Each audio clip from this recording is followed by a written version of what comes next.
sister, you can all have her. I hear she's very good.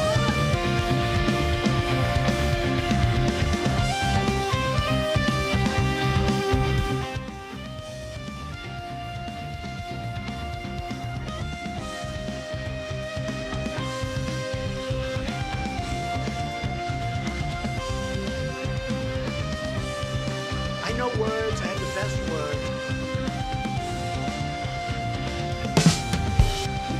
I never thought anybody could forget so much so fast without a severe blow to the head. How, in the name of Zeus's butthole, did you get out of your cell?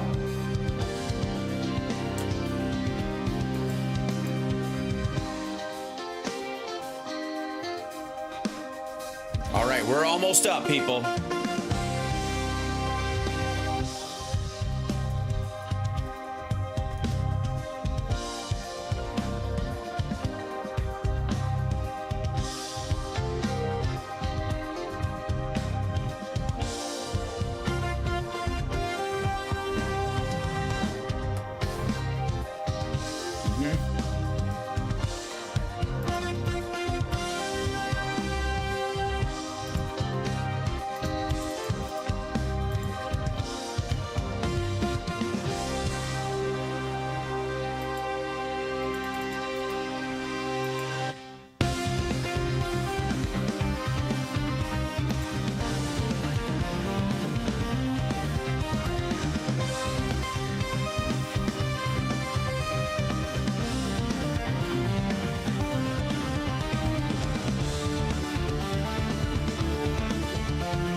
All right.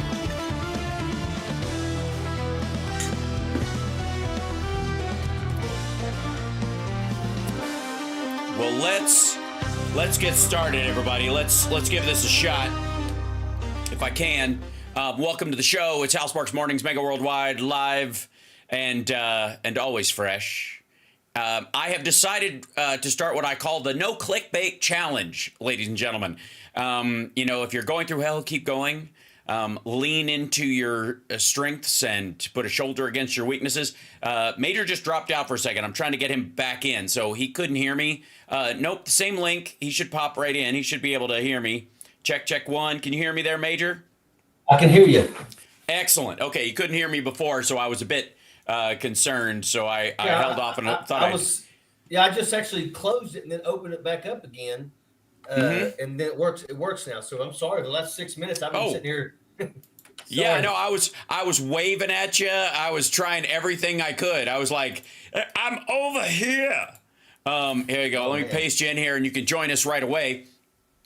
How are you this fine day? Oh man. I mean, I'm good, but I'm telling you, I cannot believe it. And I'm really glad to be on here with you today. Because like there's so much stuff to talk about, and one of the things is like, to me, the whole Elon Musk with these 6 kids. Yeah. And one of them just graduated from high school. And I want to tell you, first and foremost, the reason why Elon Musk has these young kids on his team is because they think Elon is cool because Elon is a man-child. I mean, when Elon was jumping around on the stage, you can tell Elon's like a nerd that has finally elevated to some level of coolness. And that's what this is. And these 6 kids have access. They have no clearances. And I guarantee you that the majority of them were probably hackers before they started working for Elon Musk. I mean, this is horrible. The before part isn't the part that worries me. The part that worries me is the fact that they still are. One of the kids, just got bounced because he was traced to a social media account that among other things, he bragged about being racist before racism was cool. He said, normalize Indian hate. I'm sure some of the people saw Rachel's coverage of that yesterday. But he got, I think it might have even been the Times that finally, tracked down some of these guys, which I found particularly interesting that the big concern from MAGA world was that how dare you dox these guys? right? Like his team got doxxed. Like, I got news for you. It's not doxing. These guys should have clearance. These guys are doing stuff that normally you have to go through Senate confirmation to do. So don't cry me a friggin' river about everybody wanting to know who they are. Secondly, a bunch of these guys actually are smarter than Elon Musk. And this is almost more concerning than his little like ego trip power pack kids that he's surrounding himself with, is that a couple of these guys are smart enough, and, you know, one of them had, you know, the one that got broomed had websites that were anchored in Russia that translated Russian sites. You know, there is always, I don't know why it always goes back through there, man. It's never just Turkey or something else. It's never just Italy. It's never France. It's always Russia. It's whether it's Matt Taibbi or like Scott Ritter or these guys. The issue I have is that Musk likes to think of himself as the smartest guy in the room, and he clearly is not. He's not the engineer that's doing all the stuff at SpaceX or at XAI or even at X itself at Shitter. He's not the guy. He hires other people to do it. He delegates, and he has enough money that he grew up with, and then he made off of PayPal, where he has a fuck-up pad that most people don't have. So if you and I started a business and we made as many mistakes as he did, we would be out on our ass because we wouldn't have the money to fix those problems. But because of the Obama bailout on electric, you know, adding money for electric cars, Tesla gave him this pad to work with. And arguably Democrats and left-leaning people are the ones who seeded his entire empire. And now he's got this padding where he can fuck around, and he's got plenty of find out cushion. The issue is we don't. And his guys that he has on this thing, I wouldn't trust him as far as I could throw him. And I feel like he thinks he's got ego control. He thinks, I think what you think, which is that he thinks they look up to him. I think they side-eye him just like like Besant does with Trump. So Besant looks at Trump like this when he's talking, because he's like, all right, keep flapping, dumbass. I'll clean this up later. And the real policy coming out of the economics, you know, the Treasury Secretary, is much more run-of-the-mill standard Republican taxation issues, supply-side bullshit, and the 3-3-3 thing, which is 3% growth, 3% inflation max, 3% unemployment, whatever, this dream that they have of automatically creating this out of fucking nowhere. So Besant's on that tip. He's got his marching orders. It's just like the guys who are handing Trump shit to sign, right? He doesn't know what's in it. He's like, that's a big one. That's it. Yeah. Yeah. Well, you know, my thing is that they've already been in our systems. So what material do they already have? And now we've got 6 guys that range between the ages of 19, a newly graduate of high school, to 25, that may already have our social security information, may already have our banking information. I mean, this is at the level where we need to have congressional hearings. And once again, when the Democrats say, hey, we want to subpoena Elon Musk, what did James Comer and the rest of them do? Oh, no. They shut that down real quick and then started screaming about decorum before Nancy May started screaming tranny. You know, I mean, it's absolutely just unacceptable. But I'm going to tell you this. I am absolutely going to be filing to run for Congress in the 9th Congressional District in North Carolina within the next 2 weeks. I believe that one of the things that I'm going to do my damnedest to try to do is bring back the fairness doctrine so that we can absolutely require integrity and honesty inside our news media. If you lie to the people and you are caught, you'll pay a severe fine. The second time, you'll be placed off of the air for a total of like a month or 2. And if you do it a third time, you lose your ability to do news, period. We need to bring back the fairness doctrine in this country. Another thing that I want to do? Yeah, Go ahead. I'll just add an addendum to that if you're going to have opinion editorial stuff in the evenings, like which is the excuse they've been using to lie to everybody in the late evening, there's got to be a banner that says opinion editorial, just like you do in a newspaper. over those shows, that this is an op-ed show, meaning what you're hearing is opinion and our feeling or our philosophy about things, not the facts on the ground, right? Well, brother, yeah. I believe I think I actually have your personal number in my phone. Yes, you do. If I don't, I want to make because let me tell you something. If I am successful, make no mistake about it, I'll be giving you a call because I want to make sure we stuck this stuff together. Another thing that I want to do is completely get rid of the cap on Social Security, so Elon Musk and them have to pay into it just like we do with every dollar that we make, which will make Social Security there for our children and our grandchildren. It'll actually, if we do it for Elon Musk and Zuckerberg and them, and we remove the cap completely, we could actually have cost of living increases every single year, so that people wouldn't have to worry about falling behind as the years go by. And then another thing that I really am passionate about, I personally think that lobbyists, whenever they are speaking to any member of Congress, and I don't give a shit if it's in Walmart, they have to have a body camera on and it must be switched to on. Because if the people could see the conversations that our representatives are having with lobbyists, I can guarantee you that those representatives will be far less likely to sell us out. And I mean, I'm serious about this. I mean, I as a person who was a former senator in West Virginia, I had lobbying groups come into my office and say some of the craziest stuff. I had Big Energy bring 2 guys and a girl in my office, and that woman was probably maybe 20 years old. Very, very beautiful young woman. And they were trying to get me to vote yes on a bill. Yeah, they were trying to get me to vote yes on a bill that would allow the oil and gas companies to basically just show up on your property and say, "Hey, we're going to drill a well in your front yard, and you can't do nothing about it. And if you say anything, we can go to the courts and get you thrown off your land." So I said, "Hell no, I won't vote for something like that." And then all of a sudden, that young girl said, "Is there anything that maybe I can help you do?" And I said, "Y'all can get your asses up and you can get out my office." And I got a witness that daggone was right there when I said that. I feel like in an alternate universe, there's a major sitting somewhere going, "I'm still voting no." I found that old prop cigarette in my prop box. I've been waiting to play it. So one of the things that's been going on that I think again is worth a view. Let me see if I can pop this up here.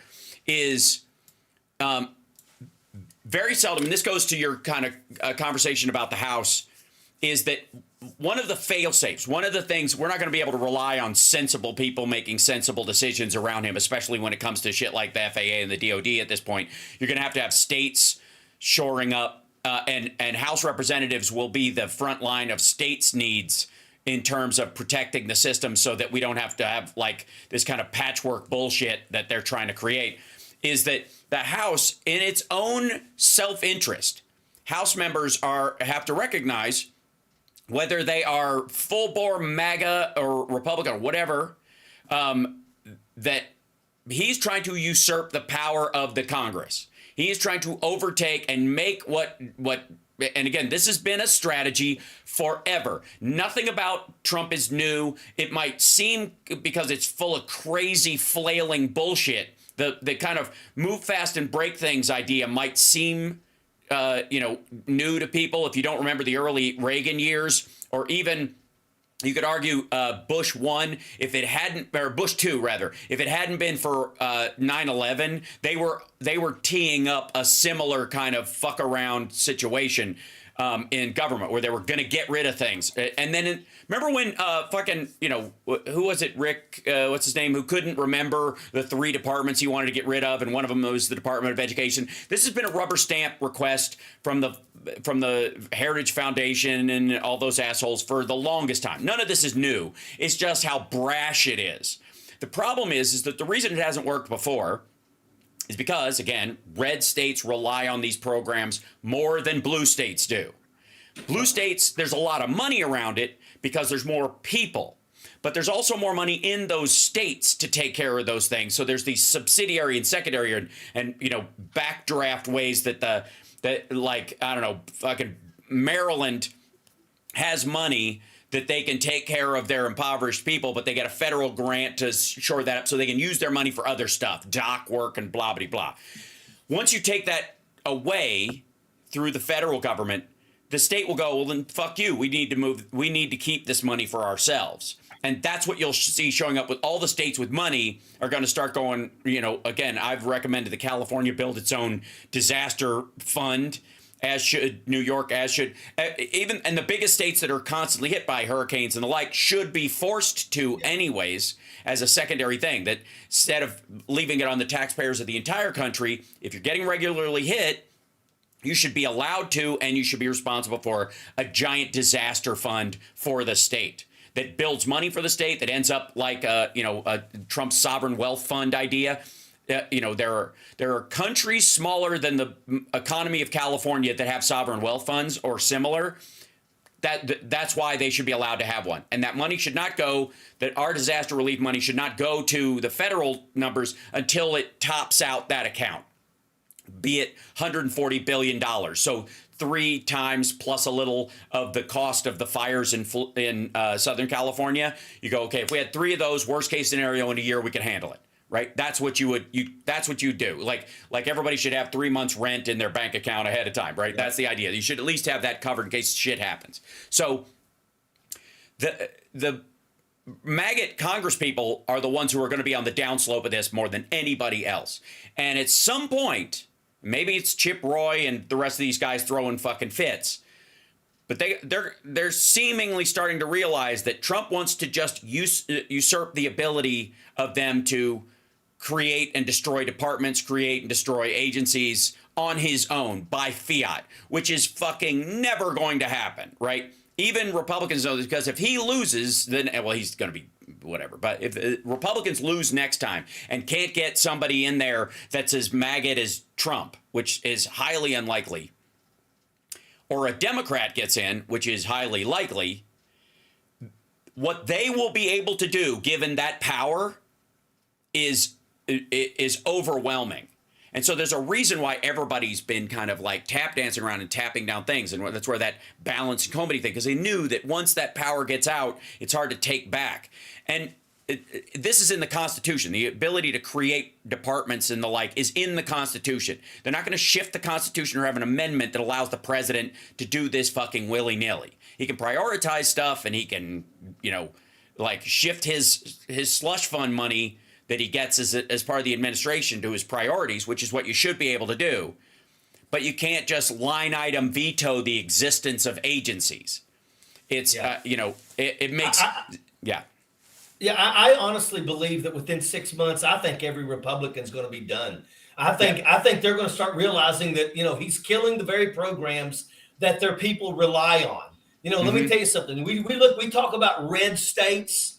If it wasn't for California, if it wasn't for New York, if it wasn't for Massachusetts, Connecticut, places like that, these red states would go under. So be careful what you ask for, because make no mistake about it. I'm a firm believer. I think you're absolutely right. If the country is going to absolutely try to screw over the people of California when they are needing assistance the most, then California needs to say, you know what, that's fine. We'll stop. We'll prepare ourselves to take care of ourselves, but now you can do the same for you. And I'm going to tell you right now, West Virginia, Kentucky, Tennessee, Alabama, Mississippi, Arkansas, Louisiana, if it wasn't for daggone blue states, all of you all, South Carolina, would go under. And that is an absolute fact. But once again, absolutely. They don't want to talk about that. And I really believe that behind the scenes, I mean, Donald Trump could do anything, and Marge the Trainwreck Green and Lauren Boebert, those dumbasses,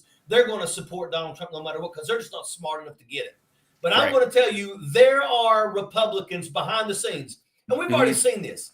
Yep. We've had votes. We've had votes in private where Republicans vote the right way, which is for the people. But when they vote where it's all out for all to see, they vote 100% in lockstep with Donald Trump because they fear him. They know that Donald Trump is a buffoon, and every single day it gets worse and worse. I want to see Elon Musk checked. I'm livid at the fact that we put the most unqualified person to ever be over the Secretary of Defense, and I'm hoping that our generals are holding their ground against this freaking garbage. It really killed me that the first female to ever leave the Coast Guard was not only fired, but they gave her 3 hours to clear her government quarters.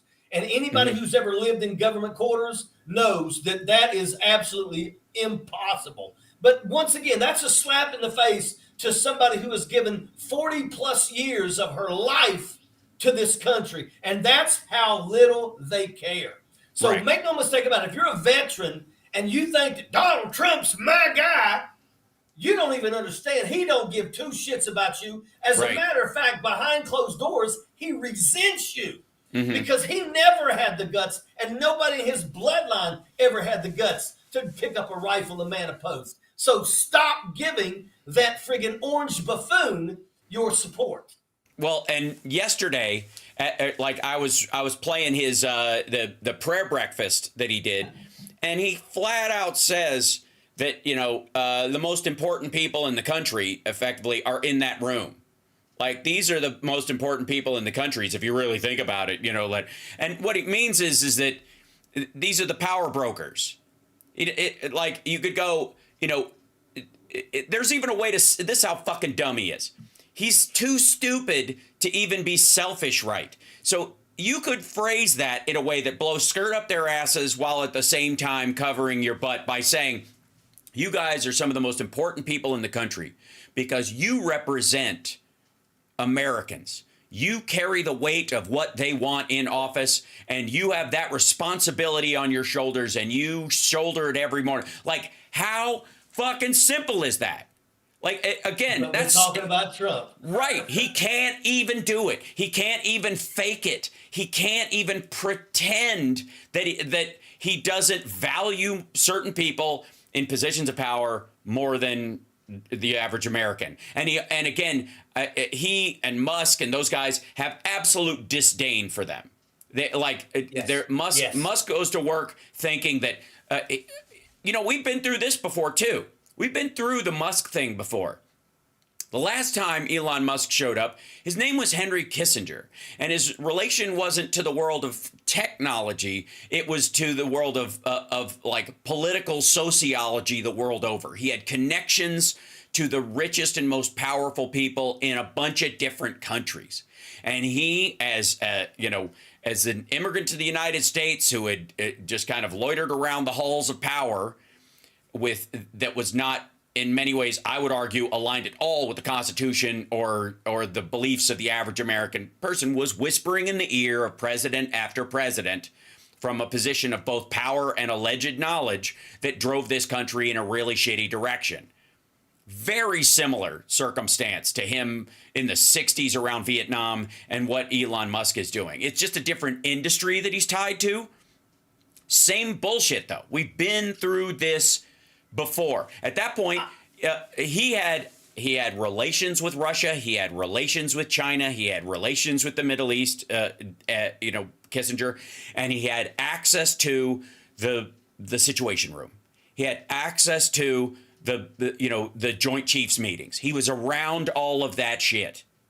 And it fucked us. It is why we had a lot of the problems we have. A lot of people want to just flat out go, well, this war was wrong or unwinnable, and that's why it failed. There are a myriad of other reasons why a lot of these things strategically get undercut from a bunch of reasons. And a lot of it is artificially created infighting in the country meant to drive down appetite for the circumstance before we get a toehold. That's what actually happened in Vietnam. It's largely like, the movement from Afghanistan to Iraq was part of that process. The neocon apparatus going, hey, while we're at it, right? That's what undermined it. If we'd have just stayed in Afghanistan and if we'd followed John Kerry's advice, which it should be an Interpol and international, criminal case, not a war, we would have been able to handle it a lot better, So go ahead. Sorry. No, I believe that, there are plenty of Republicans that, as long as Donald Trump continues on the path that he is on, I don't even know if it's going to take 6 months for them to finally be done. And this might be a good thing because maybe then finally, somebody will go ahead and impeach him and then we can get rid of him in the Senate. And I will tell you that, first off, Donald Trump was back in office 2 days before he did his first impeachable offense by basically telling Gavin Newsom that as long as Gavin Newsom wouldn't do what he wanted him to do, he'll withhold aid. That's what he did that got him impeached the first time with Ukraine. But now this whole thing about the whole Gaza stuff, and here's what you got to understand. Yeah. What Donald Trump and them were talking about. First off, this would be the first time we would actually go control space and push out 2 million immigrants. And Donald Trump, once again, pissing off everybody, doesn't have the respect for Jordan or Egypt because now he's saying they'll take him and I'll make them take him. And that's not how it friggin' works. Donald Trump's full of shit. But Donald Trump literally is talking about placing American boots on the ground to secure Gaza, which is probably the most volatile spot on the planet. And make no mistake about it, you put the sons and daughters of America on that ground, they're going to get hit. They are going to be sent there to be nothing but cannon fodder so that Donald Trump and them can finally say, okay, they hit the Americans, let's bomb the shit out of people.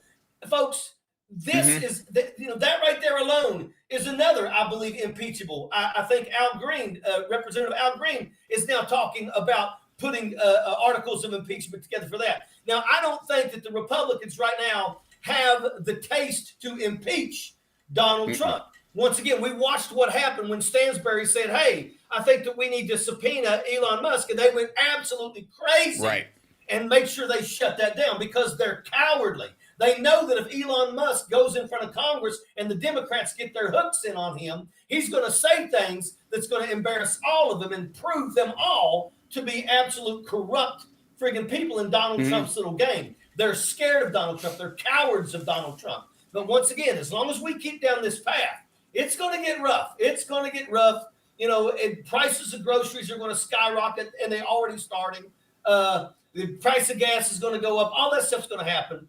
A lot of people are going to get screwed over with the things that they're cutting. USAID pays $2 billion to farmers in America every single year, and that's now been shut down. Those farmers are going to now wonder where they're going to make that money up. Right. So we're going to keep going down this path, and eventually the constituents of these damn corrupt-ass Republicans are going to finally start waking up and realizing that Donald Trump didn't give two shits about them and only wanted their votes. And then they're going to have to do something to save their careers, because if they don't, and we keep going down this path, in 2026, we'll win every friggin' seat that we run for. And you know what? That's fine by me, because I'm going to be running for one of them. Yeah. Well, and I'm 100% for you, and I completely agree. And I also think that it's sad that we have to wait for the fuck around to find out, but that's how it's going to happen. It's the only way they're going to break that fever. It's the only way. Like, we spoke about this all during the campaign. It's playing out exactly as you think. And again, the idea that like Colombia or Mexico or Canada blinked in this situation with his tariff stuff is horseshit. It's they're using that as cover and going, he's a great negotiator, when in reality he blinked because everybody ran into his office, including Bessent, and went, what the fuck? The same thing would happen the minute a ship sets sail for Israel, for Gaza, for that period. Where they're gonna go, yeah, we're landing there, and we're gonna start. Like, you think Democrats would jump to their feet in the House? Republicans, I don't care how much they're like friend of Israel, blah blah blah, how much lip service they've been given to that over the years. The minute there's an idea that we're going to have a military base set up in the Gaza Strip, basically, so that we can start that approach, that broom or whatever, however they're going to ethnically cleanse that, and wherever the fuck these people are supposed to go in the interim. And they're talking it up, man. They're talking it up. The minute that actually, where boots hit the ground on their way there, it's hair on fire time. I even think like Marjorie Taylor Greene in that crowd will start tapping no. Will they say it out loud? Maybe not. But behind the scenes, like they had, so Trump apparently got everybody together, the Republican caucus, because they can't figure out the fucking budget.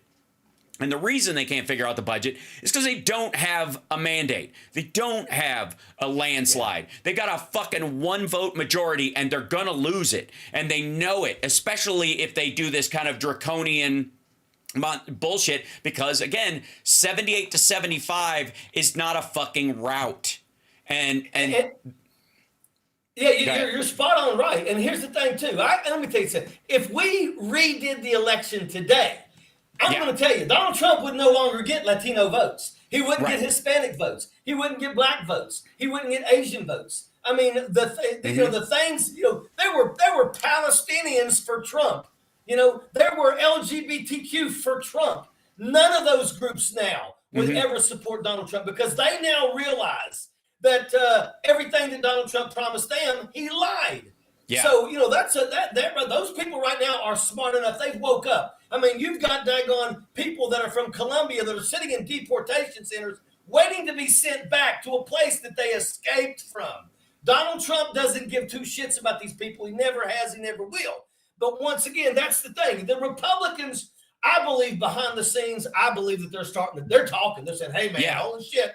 I'm getting messages nonstop from those groups that Donald Trump duped out of their votes, and they're pissed. And they're not going to vote for these Republicans anymore. And if you continue on that path, basically promoting Donald Trump, then you're going to own him. And that's what I'm going to do. The guy that I'm running against used to be on Kellyanne Conway's staff.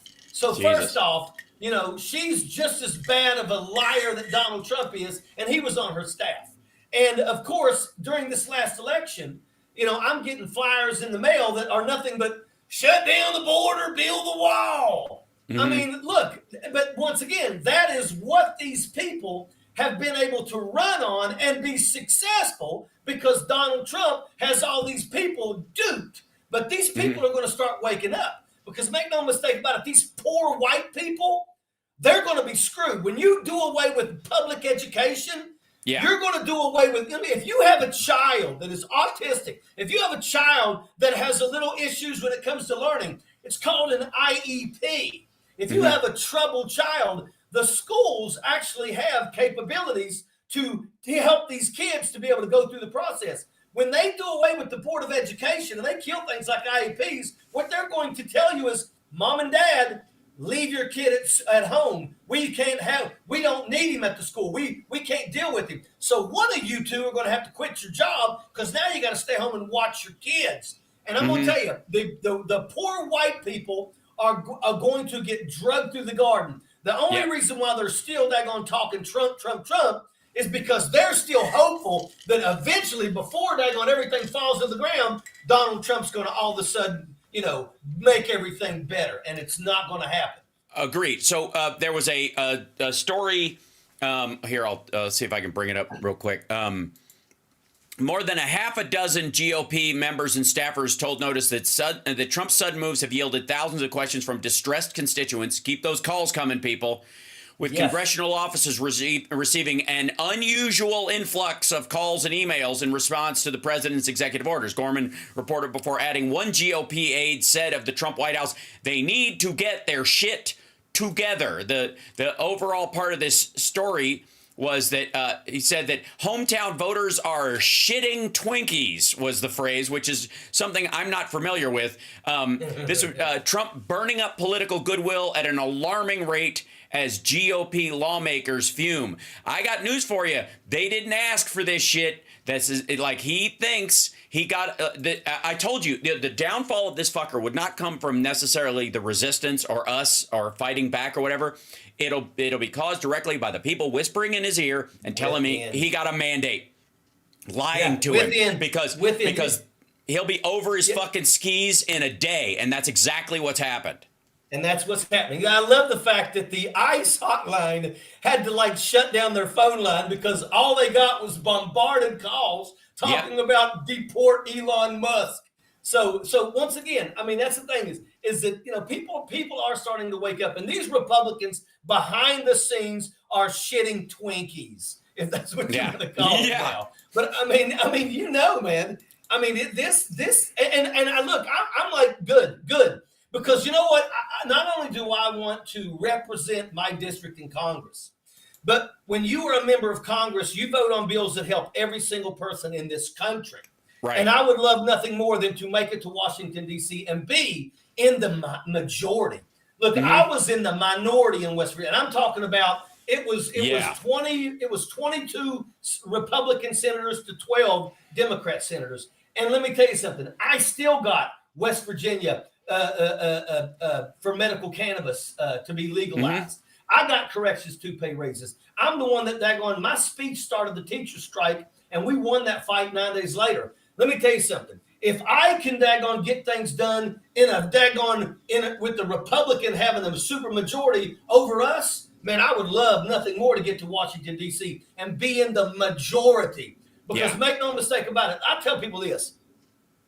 If you are not seeing your representative in Congress every single week, at least on some major news station, bitching and fighting for your rights, then you need to replace them. You know, I'm going to tell you right now, I hope and pray that we can take back our government. And if I am successful to get there, man, I'll tell you right now, I would love to be in the majority and be able to push the bills that I want to push that I believe will help our country. Well, and again, these guys seem hell-bent on erasing the Congress entirely. And it is teeing up not only the possibility of Democrats to really, I mean, again, democracy being on the line, this is a great argument to continue to make because it's turning out to be increasingly true, because not only is he trying to take away people's votes, but he's also trying to take away your representation in Congress, the ability for Congress, the House and the Senate, to control the purse strings and have basically a monarchy is the goal. And it has been forever. Again, Bill Barr was brought in to the Trump White House. And why that guy, of all the people, besides the fact that his dad gave Jeffrey Epstein his first job? Why Bill Barr? Well, that's because Bill Barr has been one of the driving forces between the supreme executive concept of the administrative state forever, since Reagan. Once Reagan got in, he was part of this Reagan revolution where they're like, if we just didn't have to listen to the fucking Democrats in the House and Senate and our own bitching constituent Republicans who, you know, clamor about how things are going to look, we could just fix everything the way we want it to be, and it would be magic, right? That was the thing. And what did they do? They crashed the economy in '82. We had a huge recession caused directly by them thinking we've got a ginormous mandate, we've got every right to just push our shit through, and that's exactly what happened. That we're headed down again, everything is a reboot with this motherfucker. And so Trump is doing the exact same thing. Bill Barr, again, was one of the architects behind the idea that the journals of the vice president cannot be counted as his official documents while he's in the presidency, even though it's another way of hiding a notebook that you take during meetings, which should be a federal, a part of your record, right? He managed to get that excluded. Well, why? Because that's where all the Iran-Contra notes were. And he was able to, if he hid that, he was able to destroy the case against the other Iran-Contra guys and effectively help Oliver North by minimizing the damage to him. That's what Barr was there to do. And that one of those moves was, anything I do in the White House is none of your fucking business. That was primarily the argument, even for the vice president, which is how we got Cheney. Yeah, and once again, that goes against the checks and balances. Right. I mean, understand that, and that's right now what we're watching Republicans who are literally giving that up. They're literally not willing to do the checks and balances on our government. And that's why this is so dangerous. And when the Democrats say that they want to do the checks and balances because they have subpoena power, the Republicans shut them down. I mean, look, Republicans should be pissed off at what Elon Musk is doing right now. Republican members of this country are getting their Social Security information, their voting tabulation, all this stuff. It's their stuff too. And the Republicans are not defending you. The Republicans are allowing this to happen because why? Because they're scared of Donald Trump. And number two, the Republicans are in power. But what they don't understand is by allowing this to continue, it is absolutely deteriorating the power that they have. People are waking up. And let me tell you something. When they start cutting people's checks, when they start going after the poor white people, because, oh, by the way, the poor white people, rely on things like Medicaid, SNAP benefits, free school lunches for their children. When they start going after all that stuff, Make no mistake about it. It's the Republicans that did that. Democrats have no desire to do that. The fact that anybody in this country can argue that we require a child to sit for 8 hours a day in a classroom and we're not going to feed them, that right there alone is an absolute travesty. Yeah, it's child abuse. Once again, that's what we got to do. We have to absolutely let these people know, listen, if you have a Republican representative, you need to be bombarding his office with phone calls and letters telling him or her that if they don't stand up to Donald Trump, if they don't call to subpoena Elon Musk in front of Congress, do not darken your doorstep when it's time for them to get elected next time. Also, Elon Musk and his team of douchebags are unelected bureaucrats. They were not elected. They have not passed a security protocol at all. They are being given access to things without any of the stopgaps that have been put there to protect the country. We used to not have these kind of safety valves, and our nuclear secrets ended up in the hands of the Russians. That's how that shit happens. That's why we batten down the hatches, because it's too fucking easy. So, and let me show you a moment where it's actually working. And again, people need to call Johnson's office and Trump's at the White House. Like, you can your own if you have a Democrat, honestly, even if you feel like you haven't heard a peep from them, they are busting their ass. Democrats have been having nothing but meetings about this kind of shit, and are strategizing a myriad of ways nonstop. So don't worry about, like, they're not doing enough or I should blah, blah, blah, because you're just not aware of it on a lot of fronts, and it's a lot of legal shit, which is how you're going to stop these things. It's not going to be bully pulpit in most cases. It's not going to be uprisings that change this shit. It's going to be legal pushes and limitations, and them meeting with their Republican colleagues in the House and the Senate and going, hey, they're trying to take all of our power away. If he does this, say goodbye to every program you've ever wanted, because it's next. Because, again, if Kissinger thought of, like, the majority of the population of the world as useless eaters, Elon Musk thinks that way about red states. Now, let me show you something. While you're pulling this up, this is why, ladies and gentlemen, first and foremost, I think this is one of the best shows that's on the internet, period. But this is why everybody in this that are watching right now, this is why you have to share this.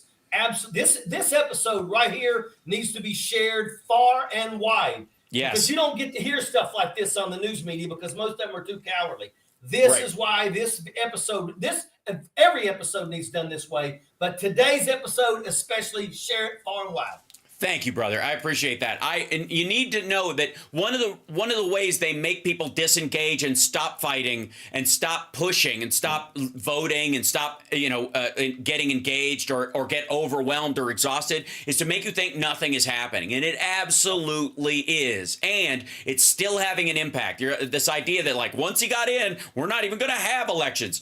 Yes, we are. You know why? Because for all the Donald Trumps that exist in the world, the 8 or 10 elites that he operates around, there are hundreds of people who want to mayor, congressperson, senator, president in their future, and they have made a fucking goal sheet of it in every red state in the country. There's a bunch of them, and none of them think they're going to be able to punch a hole straight to the front of the line by being a billionaire, so they know the ladder has to still exist, and if they allow it to be wiped out, they're fucked. Now look at this real quick. There was a question about the read-only access of Doge, guys, okay? IBM got this request. A White House spokesperson did not directly answer a question about whether Doge requested the human resources records of the 14,000 GSA employees from IBM. That's who had that's how you have to get it. And there's a reason why we have multiple systems in the government, because there are these checks and balances along the way. That the companies we've even hired to do these things have a responsibility to report to the official parties, no matter who the fuck asks for them, just to check. Well, that's good. We have doormen along the way, as it were. Doge is fulfilling, and then they responded by saying, Doge is fulfilling President Trump's commitment to making government action more accountable. This is what Carolyn Levitt has been saying. 6 hours after NBC News asked the White House about the request for GSA data, it was withdrawn. They know they're being caught. They know they're not allowed. They know that it's illegal.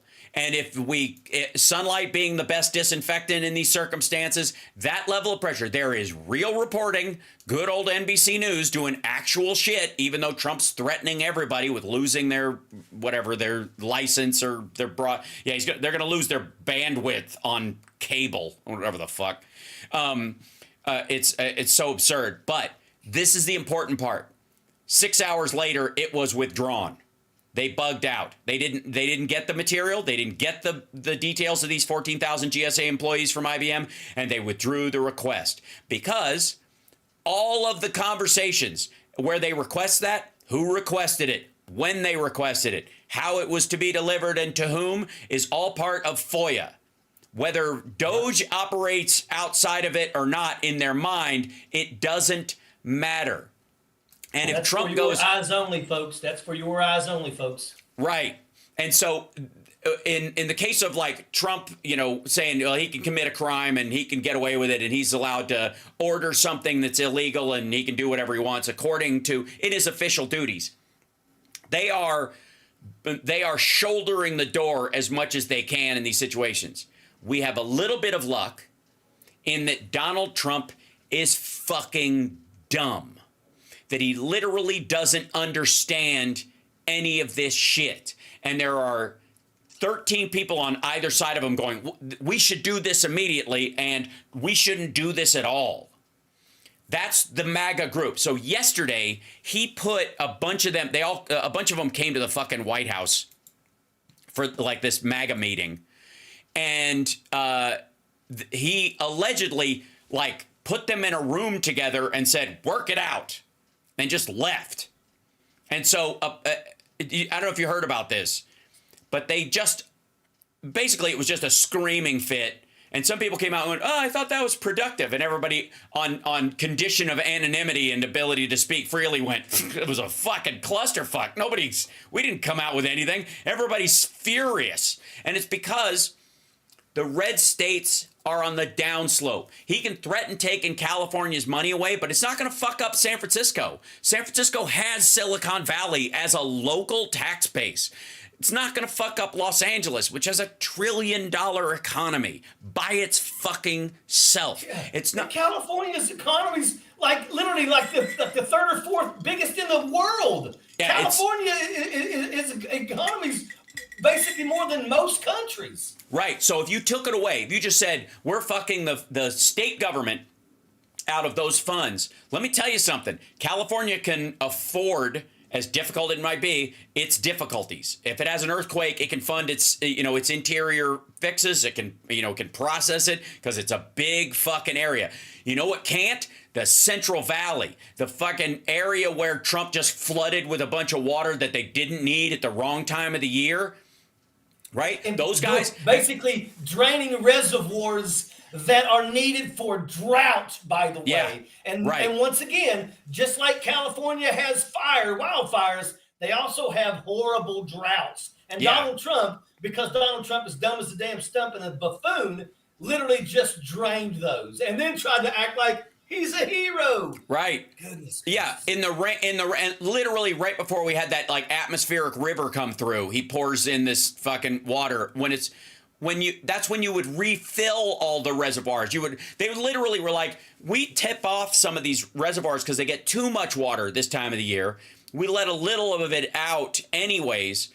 But we let everybody know the water's coming so they can move their fucking gear out of the fields because when the water comes, it floods everything. And literally, they were getting phone calls through all these Republican constituents going, what the fuck is wrong with you?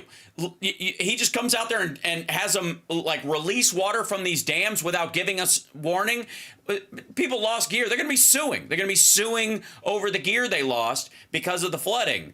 And like... Again, this isn't happening in Democratic areas. This is not happening in blue districts. This is the red area of the state. This is the part of California that gives you Arnold Schwarzenegger and Ronald Reagan as governor of the state. Okay, that's the voter bloc that once the blue cities, bow out or don't pay attention for a little while, the reason we get a Republican governor in that state on occasion is because of the Central Valleys, because the whole like mid to the eastern side of the state, for fuck's sake.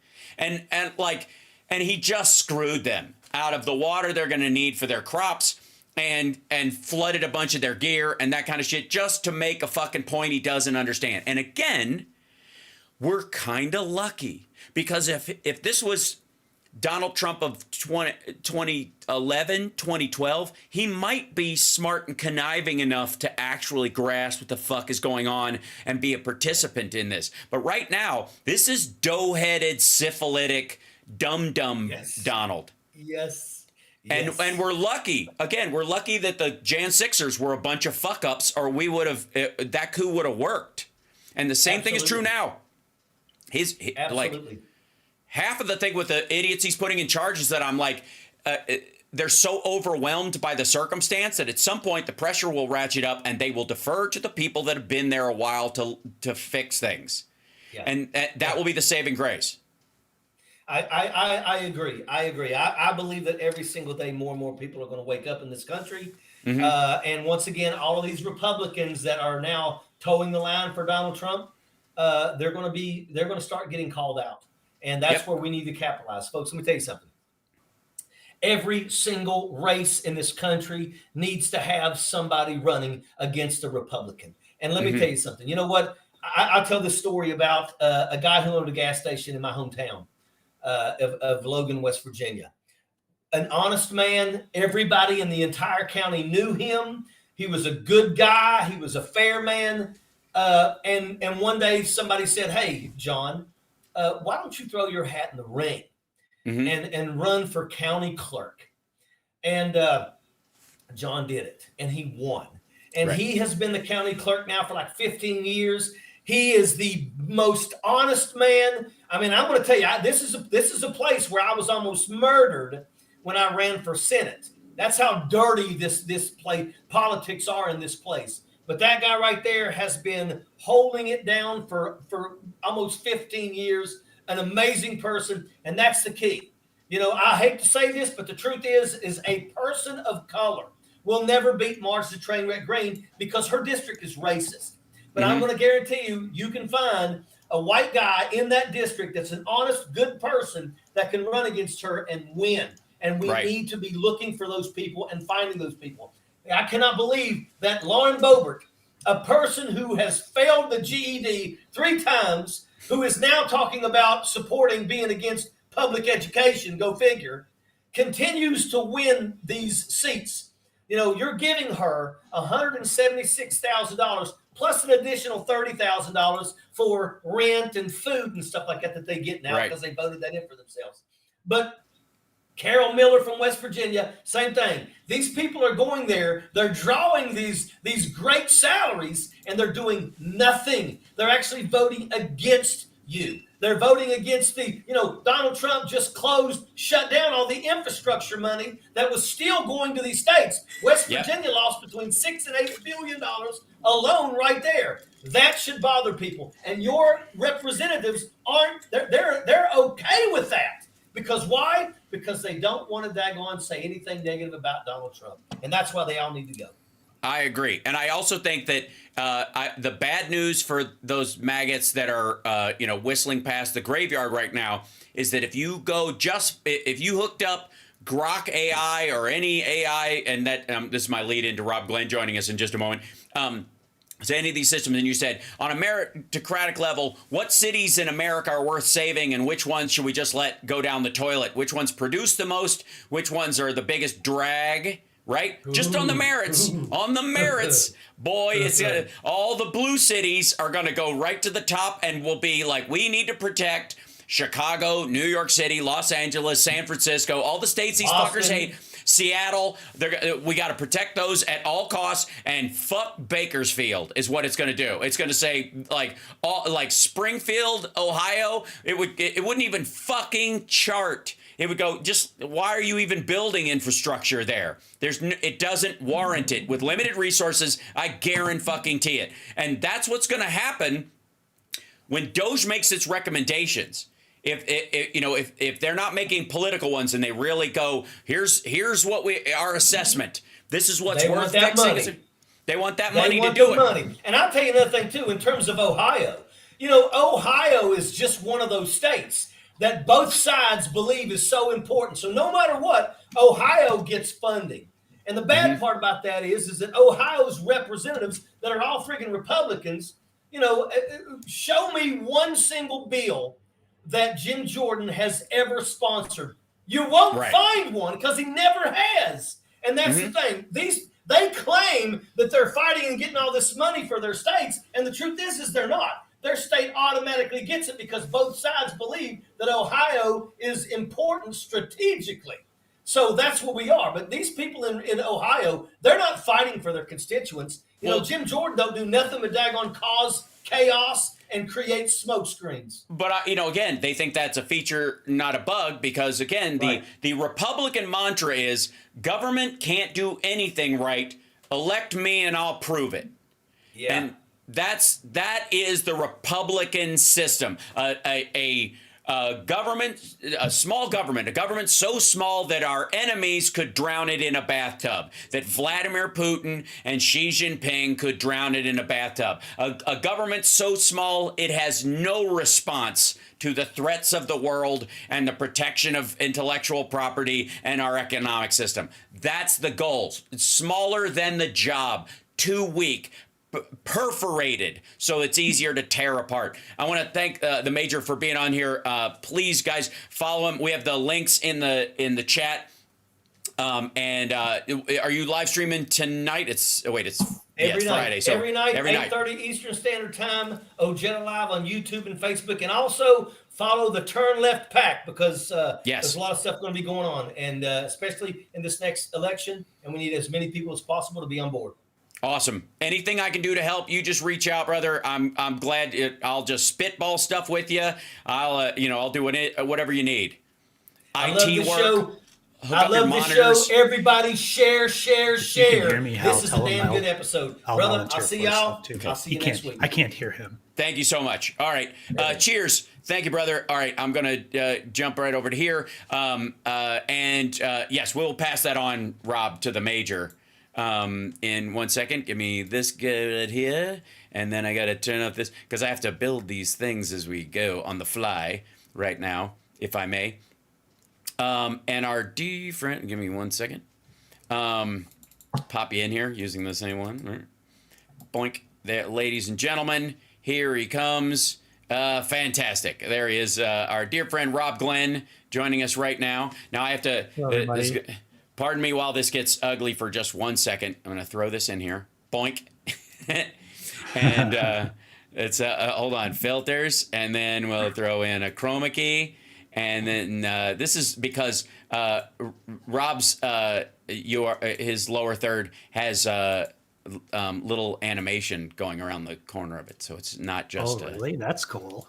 Yeah, it's like a little circle just kind of goes around it. A little moving thing that I put in there. It's pretty subtle, but it's there. I figured you've earned it in that regard, certainly. Welcome, Rob. And so I'm sure you heard some of that, and you and I will definitely have a powwow once he starts, his campaign and starts putting it together where we can genuinely help. Him, with his tech needs or whatever. We can build him a Ojeda 2026 AI bot for him or something. Who knows? But that's what I was thinking too. I mean, some of the stuff we're talking about. You knocked your camera off. Hold on a second. Yeah, I know. I just did something weird to my. Sorry. Don't do something weird. There you are. Well, I did this thing that dropped all my windows into the. Sorry about that. The nerve. It's okay. So yeah, there's a lot. God knows there's a shit ton to talk about, and primarily, part of what we're talking about is like the Doge team, and that that little team of his is starting to come apart because. There was I want to say New York Times or something wrote an article about secrecy is an important part of, the Doge team's plan or something like that. I'm like, yeah, that doesn't work it doesn't work like that. If you try to be secretive about it, it's the Streisand effect is what you're creating. Right? Yes. Well, there's this idea amongst them anyway that the government is old and antiquated and one of the things that old antiquated systems tend to be is very resilient. Yes. And so the last place you want cutting edge technology is in the payment system for the government. Right. Because you don't want that stuff going down or getting hacked, or right. You don't want any of that stuff. So I believe that Musk's like big ticket item is that he wants to go in there and say, this system is awful. It's too expensive. You should let me redesign it. Yes. And then all of a sudden, government contract, whatever company he wants to say is paying some company that Musk owns to like make it. Yeah. Right. And, maybe it's X, you talk about the app for X everything wanting to become a WeChat. And yeah, I don't know if a lot of people understand that, but WeChat in China is kind of like a thing where everything flows through it. You can call through it, text through it, message, but also pay through it. And so if, currency, maybe cryptocurrency, maybe Doge currency is the payment method through X. And he's like, oh, well, why don't we just let the government pay with X? And, there's all kinds of weird stuff about to happen or about to be suggested. Yes. And so in terms of the systems, like you were starting to talk about it with the IBM thing, and like, this isn't like you go in with a USB stick and like just download all this information. It's very large. Yes, first off. it's a lot. And that's not to say that these guys that are in there haven't downloaded it. I'm just saying like, it's not trivial. And we should all be on top of it. We love AI. AI is great, but it's definitely not ready to be running the payment system for the government. Right. It's definitely not ready. That's to be the 1% exception to the Rob Glenn rule, right? No, the 99% rule is that it's good enough now for 99% of the people. That's the government what I mean. Is the 1%. That's what I'm saying. It is the 1% exception, right? That is the 1% we're talking about. And that is major shit, right? Yeah, that is that volume of stuff, and if Bank of America's payments ACH or payment system goes down for a night, like it's a bad thing and it's going to cause trouble, but they bring it back up and it's okay. Right. If something happens to the government system, it affects everybody in the world. So, you don't want to be messing with that. No. And so who knows what they're doing, but most people don't really have a good concept of even how AI is going to be used yet.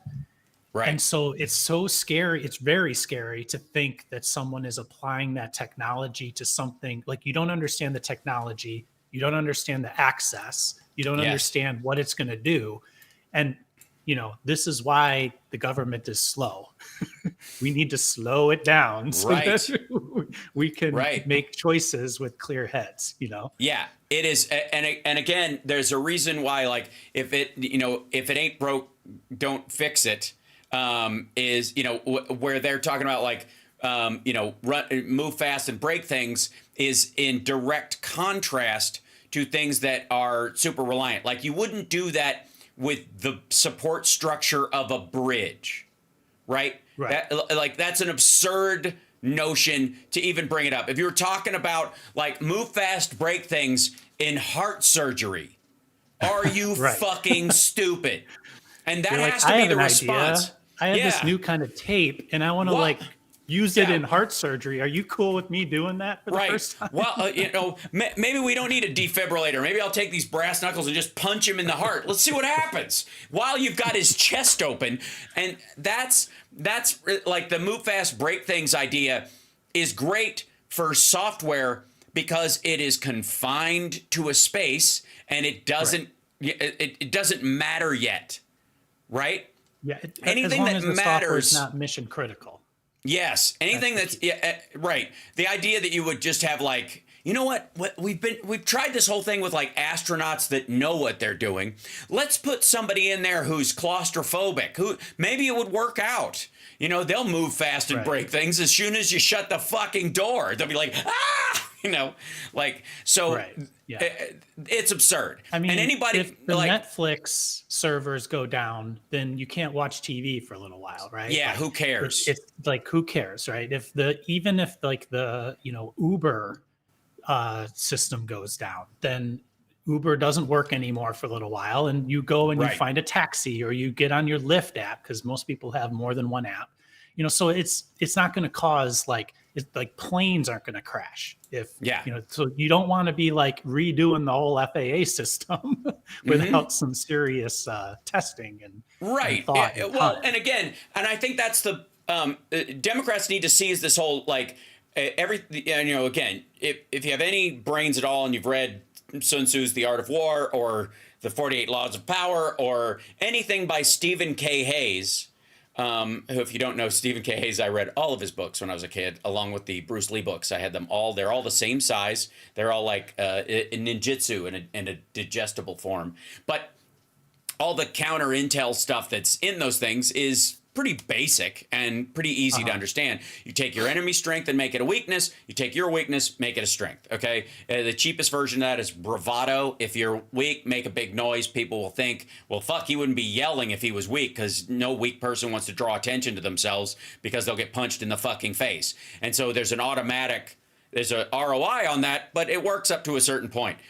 So in this particular instance, they think move fast, break things is a plus. And all Democrats have to do is go, move fast, break things might work when you're making a, you know, Candy Crush, dumbass. But when people's Medicaid is on the line, you don't fuck around with that stuff. There's a reason we have checks and balances, because we didn't used to and people died. Stop it. And that argument is pretty tight and pretty direct, and Democrats need to be making it over and over. Move fast, break things does not work in surgery. It doesn't work with planes in the air. It does not work with our military when we have soldiers in the field. Move fast, break things is idiotic. It is child's play.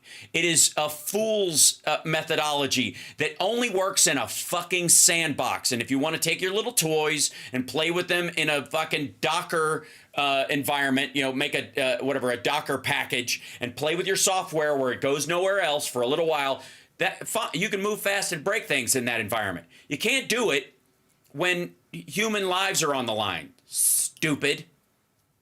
That's where they have to go, and they have to push back that firmly about it and talk about how it's absurd as a philosophy when it comes to anything that actually has consequences. Yeah, I don't think making fun of their age is a good idea. I think after the fact that you don't know who they are, that they exactly know, like if they were all in their fucking 60s, we'd be like, who the fuck are these guys, right? If any company was just like these, you know, 5 people walked in and they're like, hey, we're going to go plug our computers into your network. No company would let that happen. I mean, it's ridiculous totally on face. And if they were going to bring outside consultants in to do it, they would check out who they are. They would do background checks on them. I mean, I've had jobs where I had to do a full-on FBI background check just to get the job, you know. And there were rules about what you could not take out. It seems to me like, and I know a lot of people are in, like, it's only been 2 weeks or 3 weeks. Like, you got to let the process play itself out a little bit.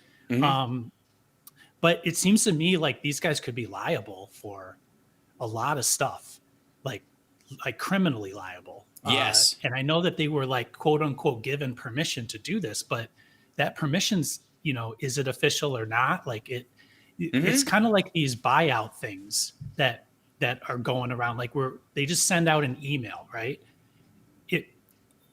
If you say yes to that, like, it's not legally binding. They could hang you out to dry with that later, you know, a couple months later. Well, you were on the list, so we're just going to lay you off now or fire you or whatever. I'm just saying that these things are happening and they're reported on in a very certain, in a particular way, and that way is spun in these crazy ways. But I mean, it's going to end up going back to real legal stuff. Yes. And I know we're like really frustrated with the courts right now, but you know, it's going to work itself out. Yes. And I'm really like, my biggest frustration is that like the direction of all of the headlines and talk is the Democrats aren't doing anything. This is the Democrats' fault. It's like the Democrats are doing everything they possibly can. Like he's an elected official, and he's doing these things, and you got to use the system to deal with it. And if we didn't use the system to deal with it, we would be Republicans right now. Right. So like we need to switch this, and this is the Republicans doing this. It's the Republicans' fault that Musk is in these places. Right, exactly. Any one of them can subpoena. I just posted on Blue Sky this morning. It said Democrats failed to subpoena Elon Musk. Democrats didn't fail to subpoena them. Republicans blocked it. Right. Blocked it. Right. Like, by one vote. By one vote. One. Exactly. So you just got to keep working that stuff. And then, you know, what is the subpoena? Like, he's just going to ignore it, or he's, you know, then we're going to go through that whole stupid rigmarole of like them not showing up. And then does the court, go get them, or right. It's all useless. Like, yeah. well, it's not also useless. Like, I mean, it's a process. Well, I'm just saying. I would argue that like, you've got to use what are their pressure points against them. You've got to recognize what they allegedly value, and you've got to put it out there. Whether if they're being hypocritical and blah, blah, blah, then they have to live with that. And it is a tool that's available to you, so you don't give up on that tool just because you think it doesn't matter. If it doesn't matter to them directly because they're full of shit like Jim Jordan or something like that, it does matter in the opinion of their voters towards them over time. And again, that's where the hypocrisy thing matters. That's where you're just being a politician about this can be used against them. This is Washington speak for letting unelected bureaucrats have access to our private data. That's something you could have heard from a fucking QAnon-esque maggot during Obama, for fuck's sake, right? Yeah. And they can still hear those things. Yeah, and I just think that Democrats are doing all the right things, all the things they can. I mean, they're not incompetent people. They're very, very talented people in positions of power in the Senate, in the House. So but we've been sort of inundated with this. It's all the Democrats' fault in headlines and YouTube and videos and news and all this other stuff. And it's like, let's got to get our heads out of that a little bit. And I think that if we just consider ourselves like we are very diverse, and we need to like get into some like smaller teams and go after these things in the way that we go after them. So the major, he speaks a certain way, and it's going to work in his location. You know, Chuck Schumer speaks a different way, and you might not like it, but he's elected. So California, all these places. So what I think is like we got to stop crapping on Democrats. Yeah. Start crapping on Republicans because it's their fault. Yes. And so they're actually doing all it right. of the different ways that they're going about. I mean, they're coming at it in all the ways that they can. Right.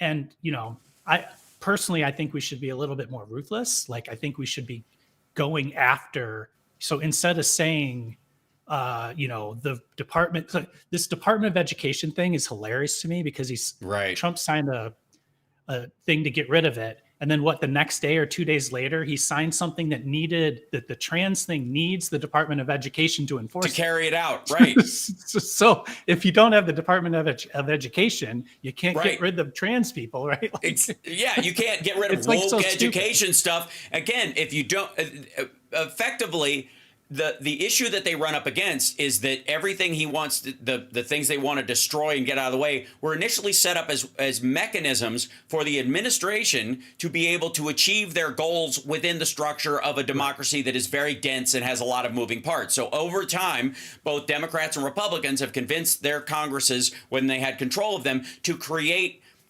tentacles for the administration to be able to kind of bring control of things and centralize move some the level ship a little bit. Yeah, and Republicans again over the years. Did you ever see the Wild and Wonderful Whites of West Virginia? I always think of this when our dear friend the Major is on. You've seen it, right? Yeah. Yeah. So in that, for those that haven't watched it, holy shit. You'll be a lot more forgiving towards Joe Manchin's votes when he was, the senator from West Virginia, when you watch that, knowing that that's a decent part of his constituency. But Jessica White, who's the patriarch of this group, the White family, are a bunch of just the rednecks. They're all Ficus's relatives, and Jessica White was the last West Virginia clog dancer doing the traditional West Virginia clog dancing. And there's a reason that art form died a horrible death. There's a reason why there's only one left, and it just did not catch on. But the grandfather was around. He was in Congress. Terrible human being, by the way. Was in Congress when Social Security got passed, and he was against it. And so when it got passed, as a point of rebellion, he had all of his children declared mentally retarded. That the phrase of the time, had them declared, even they're all fine, had them declared mentally retarded so that they could get Social Security, because all you needed was the designation. And so he got a doctor friend of his to just call him that, and they all got Social Security. They all got SSI. And since a mentally challenged person who is born that way cannot technically not have a child that isn't by medical standards, all their kids have had that designation as well. So all of them get SSI. So they're all drug addicts because they don't have to work. They just get government money, and they just bash Oxycontin and snort it and all that. They're just awful. But the point is, he did this as his kind of like pushback. He did this to his family long term. So his little pissing contest about Social Security that he was trying to make his fucking point led to almost every member of his family being catastrophically drug addicted or going to jail because he made this decision. People know this. People among West Virginia Republicans know this story. They know all about it. And the vast majority of them, it's why they talk a big game, but then they vote to make sure that there's Medicaid expansion in the state, right? And that's those two trains are headed towards a collision course. Trump's move fast, break things idea and real life ramifications that are going to hit red states and their progeny worse than they will hit the blue states. They know this. And that's what all the screaming was about when Trump put those, the maggots and the regular order Republicans in a room and told them to work it out 2 days ago. And no surprise, they didn't. Yeah, there's no path through everything Trump promised and all the things that the Republicans say they want to do that doesn't blow up the deficit. And the deficit is what they've been saying this entire time they're going to fix. So that's not going to end well. No, we just have to wait for it to not end well. Right. Or wait for them to wake up and recognize, oh my God, the train is coming, and they have to be the ones to throw themselves on the lever to some degree. Right. Democrats can go, we can't actually pull the lever. We're not in power right now. You guys have to pull that lever. Yeah. There's some back and forth with Boston Brian. So Boston Brian, I'm not. I use the term crap on or whatever I said.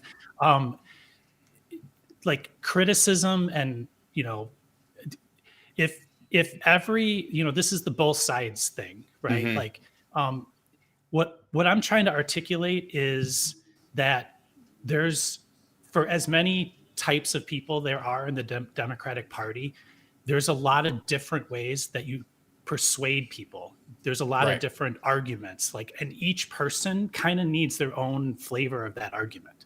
And so if as a whole, we look at individual people and disagree with the way they're going about doing the task, I believe we're pulling all of us down at the same time. And the reason that's happening is because news is nationalized. Like we are in an environment currently where everything is nationalized. You could literally do a single TikTok or a single Instagram post, and that thing could be on a national news program the next day, and then amplified by X, and making the point of whatever they're trying to alternative, do the news. Anyway, the point I'm trying to make is like we need to be open to all of the options and work them all at the same time, and be okay with that, and not like, we all agree that probably like TYT it went a little too far. But some of the other people that are getting a lot of flack, I'm not sure that there's a lot of people that are getting a lot of flack that I don't know that it's deserved. Right. Well, again, here's the issue. I think it's tactical overlap. I think there's an assumption there's an assumption of tactical overlap in every circumstance. That again, you get the hammer and nail issue. Some things are held together with glue, some with screws, and some with nails, and some don't even deserve to be together, actually, if you think about it. And so if you're a hammer, or you feel like a hammer, or you're being forced into being a hammer by circumstance, then that's how you're going to react to everything. And the problem with that isn't that you might try too hard to solve it through this one particular methodology that you have. It's that you're like, I'm a hammer, everyone should be a hammer. We're all hammers now. And that not only is it like morally questionable, and it is technically wrong. It is materially, in the realm of reality, not functional as a system, never will.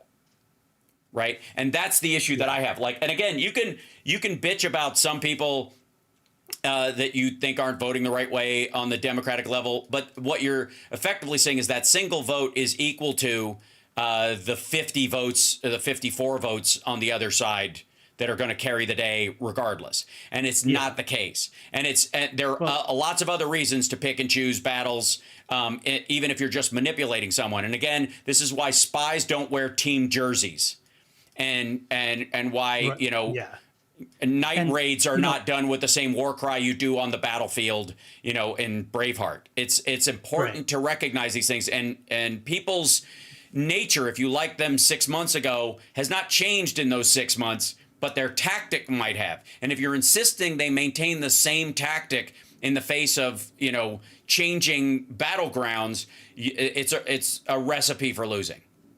Yeah. The example I would give here is, like I've been saying, and I really believe that Trump can be turned on Ukraine. It just, it makes a lot of, like, there's a lot of, if you just think about his psyche and everything he said and all of his goals, and, what's happening there is Russia's losing. And so it's an opportunity that you could convince the guy that it's actually in his best interest to get rid of Putin. Like, I mean, if the stories are true and Putin's got something on him, wouldn't it be great if you got rid of Putin? Then he doesn't have anything on you, right? And also you can be the hero to Europe. So if a person who is a Democrat, they were like, here's what I'm going to go do. I'm going to go convince Trump to start supporting Ukraine and win this war. But to do it, I'm going to have to blow smoke up his ass. I'm going to have to be his best friend. I'm going to have to show him how to get away with everything that he got, right? And you're doing it because you want Ukraine to win. Well, if you all made that deal and I go off and I start to become Trump's best friend for that, I'm like a double agent, like you spy. So I keep going with that. If like all the people over on the other side were like, you asshole, like, why are you doing that? You're lying. You're terrible. It's like, no, like we had a goal. Like this was our not helping. Right. Yeah. This is our tact. That's right. Anyway, so, I'm just using an example of like how, and you can shift. Like if, in my business, we have to change the way we go about doing something. So, and because we're doing something very subjective, sometimes people want that given to them by an expert, and sometimes they want to come up with it themselves. So if we're going in, we try to figure that out as we go. And, it might be our idea, but we'll give credit to somebody else if it moves the ball forward, I'm just using examples of like how you might do something that doesn't seem like your direct path. to get to the same goal, right? I think that, I used the term this earlier this week with you, Hal, that we've always talked about the filibuster is slowing things way down. And so the alternative argument against the filibuster is if we didn't have it, then actions would have consequences faster, right? So, and that's very true. And the opposite of that would be it creates more volatility, and you want things to stay more consistent. So in this moment, Trump is basically like eliminated the filibuster, like by direct action, his direct action, or at least his faux direct action. It's a lot of performative stuff, right? So it feels as if Trump is moving, and it feels as if the Democrats are not moving. But the alternative to that is that the consequences of those things are going to come quicker, right? Right. So I think what Democrats should be doing is they should be figuring out a way to articulate that pain faster. Yeah. And you can do that without actually changing the policy, right? So like when this thing with the Department of Education comes out, you can say, hey, I think that's the wrong thing to do, but we're okay. Let's get rid of it. And then you take a fallback position, and that fallback position is like what you've been saying. The fallback position is you come up with your own way to deal with education in your state, which education is local anyway, right? So you have to be able to give that up, that thing that you've been fighting for, to maybe quicken the realization, and you might and you're safe if it goes away, but you might end up with it because the whole thing will collapse while they try to get rid of it. Right. Or it will start to you got to be able to you got to be able to use the tool. Well, that's what AOC said, I think, yesterday. It's like, her messaging is incredible. It's been great. She's so good. And one of the things she's been talking about is like, wait till the farms start to blow up. The agribusiness guys are going to start complaining. Right. Now, here's a great example. So I don't know if you saw the Ron DeSantis shit about the Trump Act in Florida, but he wanted a bill that allows local police to, work with Trump on his immigration brooming thing. And the Republicans in Florida were like, no. What the fuck? Right. We need these guys to pick oranges, you dumb son of a bitch. And so not only did they move the immigration rules about that to the agricultural secretary. That's what their bill did. He vetoed it. They're going to override it, and it'll be the law. Take it out of the governor's mansion and give the agricultural secretary the go ahead to say which, like, police and state police and local can work with the immigration guys to broom people out, so that they basically steer them away from farmland. That's what the fuck is going on. And it's so, everybody knows it, so much so that fucking Ron DeSantis was like, stomping around in his little white galoshes and his doofy Mo fucking haircut, going, they renamed it the Trump Act just to try to get it past me, right? And But the reason is example of Republicans stopping Republicans. That's right. And the more we draw, attention to that fact that, again, they'll try to not talk about it, but it became a big fight in that. And Oklahoma, Arkansas, Kansas, all these other states that are, been pro-Trump as far as the immigration thing, they're all like, whoa there, buddy. Okay. Give us a huge heads up, maybe a couple of years even, before you start going after the workers. And because he promised it all happening so fucking fast, and it ain't, we're at the same numbers Biden or Obama had right now. Like the fact that he just made some of them noisier. The Biden and Obama administrations both broomed criminal aliens that were in prison for assault and murder at the same fucking rate, if not more. So they can't make these giant removals until they start getting to the average person, the average illegal immigrant who's here working, under the table at a job. And the minute they do that, that's when the fucking big ag starts squealing. That's when their buddy who owns, Trump's buddy who owns 19 McDonald's that allowed him to pose as a worker that day. Right. And brought in a team of poser workers because he's got people working there that are more than likely undocumented. Trump himself had undocumented people working at Mar-a-Lago and Doral and all these places. Right. So they know this. And it's going to affect their bottom line. It's going to drive prices up. And they're all screaming in his fucking ear. So that's what rolled back the fucking Canada tariffs and the Mexico tariffs. Not this fucking, tap dance about troops and all that kind of stuff. Those guys attacked him. That's what's happening right now. There is a huge fire around this. The model is Trudeau said, we're going to target red states with tariffs. Yeah. There you go. Boom. That's so... I know we're all Americans here, but we're Democrats. Like we need to follow the Trudeau model there. Yeah. Newsom is doing it with the proposal to eliminate Tesla from the state. Right.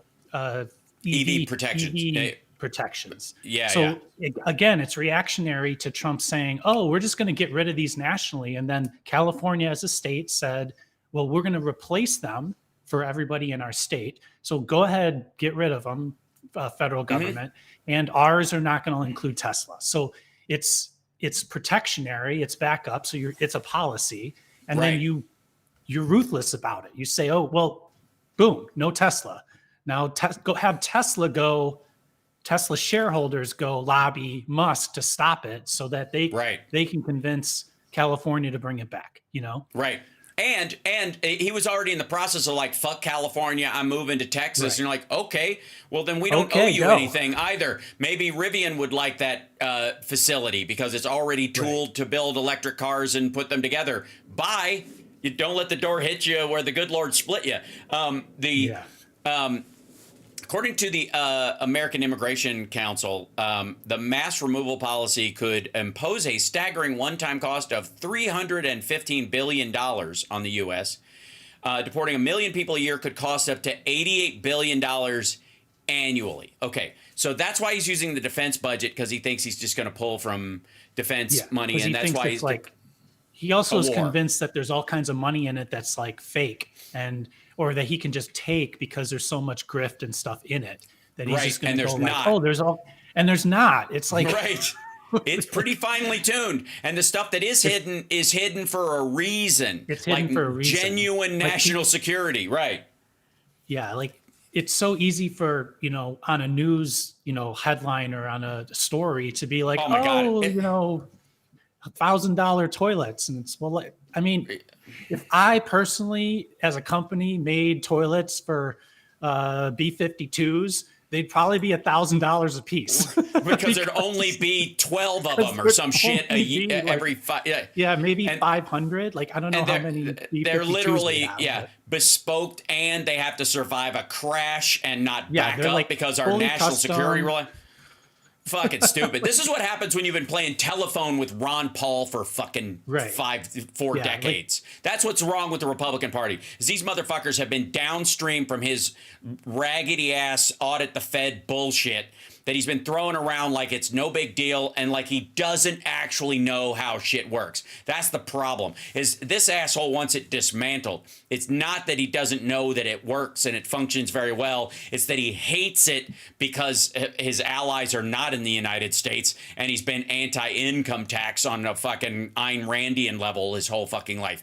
That's all. Right. It's not because it's broken or there's graft or it's manipulated or any of that kind of shit. It works really fucking well. That's why, by the way, Bessent and Trump aren't touching it. They're not touching the Fed. Yeah. He even fucking said so. Bessent's like, yeah, we're not worried about interest rates. We're going to lower them through lowering the cost of living for Americans or the yield rate or some shit like that. I'm like, that's just backing down from threatening them because you fuckers know how shit works. Yeah. Good Lord. I mean, if you start messing with them, it's going to cause some serious problems. Oh, my God. And they know it. I mean, all these real estate guys, they just want it to be close to zero so they can all go refinance their stuff. Well, and again, that's his whole fucking, if you make it in the United States, you only pay 15% tax. Well, guess what, motherfucker? All real estate is local. If you build a building, what he means is anybody who's building a building only pays 15% tax, even if you get your materials from someplace else. Like, you get an overall tax break on the whole fucking building would make up for buying Chinese steel and paying the tariffs on it. You know what I mean? Like, it would even it out and you'd make some money on the deal. It's a fucking grift for real estate developers. That's and like anybody draws attention to this, like, this seems like a giveaway to the real estate developer crowd, like Trump's company and BlackRock and Kushner and all that kind of stuff. All buildings are made locally. Right. Yeah. Sorry. I'm kind of laughing at a lot of people talking about $1,000 shitters and duty and all right. There's just some funny comments you about guys, toilets. I took $1,000 shit yesterday, right? That kind of stuff. I mean, actually, I gotta say, like, tisk. I mean, a toilet on an airplane is not the same as a toilet from Home Depot. They like have suction in them, and it's totally different.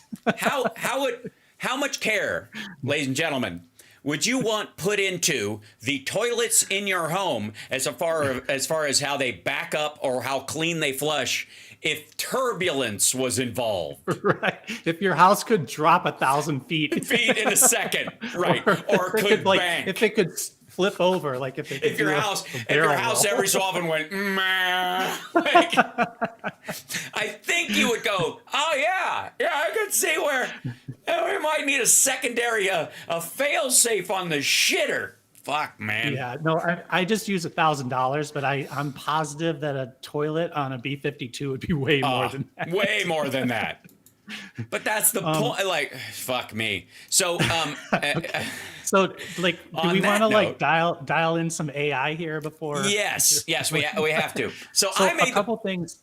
Oh, go ahead. Okay, you start because you're ready. Because I've mine are more silly. I actually had a diagram of how an LLM model is trained and works. So I don't know if you want to. It's kind of like a weird transition, but we were talking about that last week, and everybody's like a little worried about DeepSeek.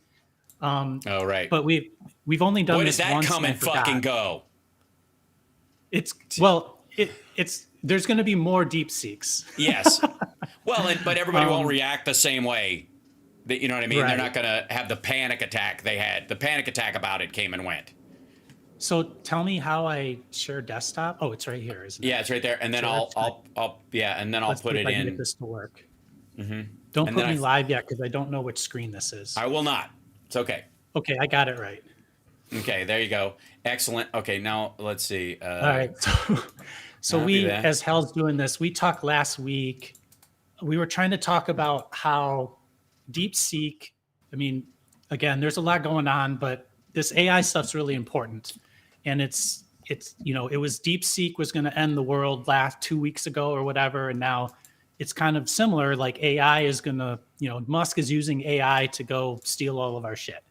Okay. So here, it's all pertinent. Yeah. So I think, let me shift over to, there we go. There you go. Wink. There we go. So that's. All right. Is that big enough for people to see? And I'll zoom in. Yeah. Okay. The parts of it. I wanted to just show this is like an overall view, too. and the very important thing to understand here is that the items on you can see my mouse too. No, you can't. Here, can you see my mouse now? Yeah. Yeah, kind of. It's very small. It's like a little ant running around, but yeah. Everything on the left side of the black line is I'll call it the training, and everything on the right side is it being used. Yeah. So let's just look at the training for a second, and we'll talk about this. And I'm referencing this in terms of how the news said that DeepSeek was trained. So effectively, the way all models are trained, and this thing, I just put a box in it. We're just going to call that the model. The model is basically, call it just a file for the lack of or it's like a CD, and the CD has a game on it, and you're going to get the CD and go use it. Or it might be like a game that you put into your PS5, right? Okay. So that's sort of this like fixed in space thing. In order to make that model, you use a whole bunch of servers, and you have those servers take in all kinds of stuff. So I put like stuff from the web. There we go. Stuff from the web, maybe some digitized books, some emails, some texts. I'm just using text-based stuff, so there's pictures and stuff like that.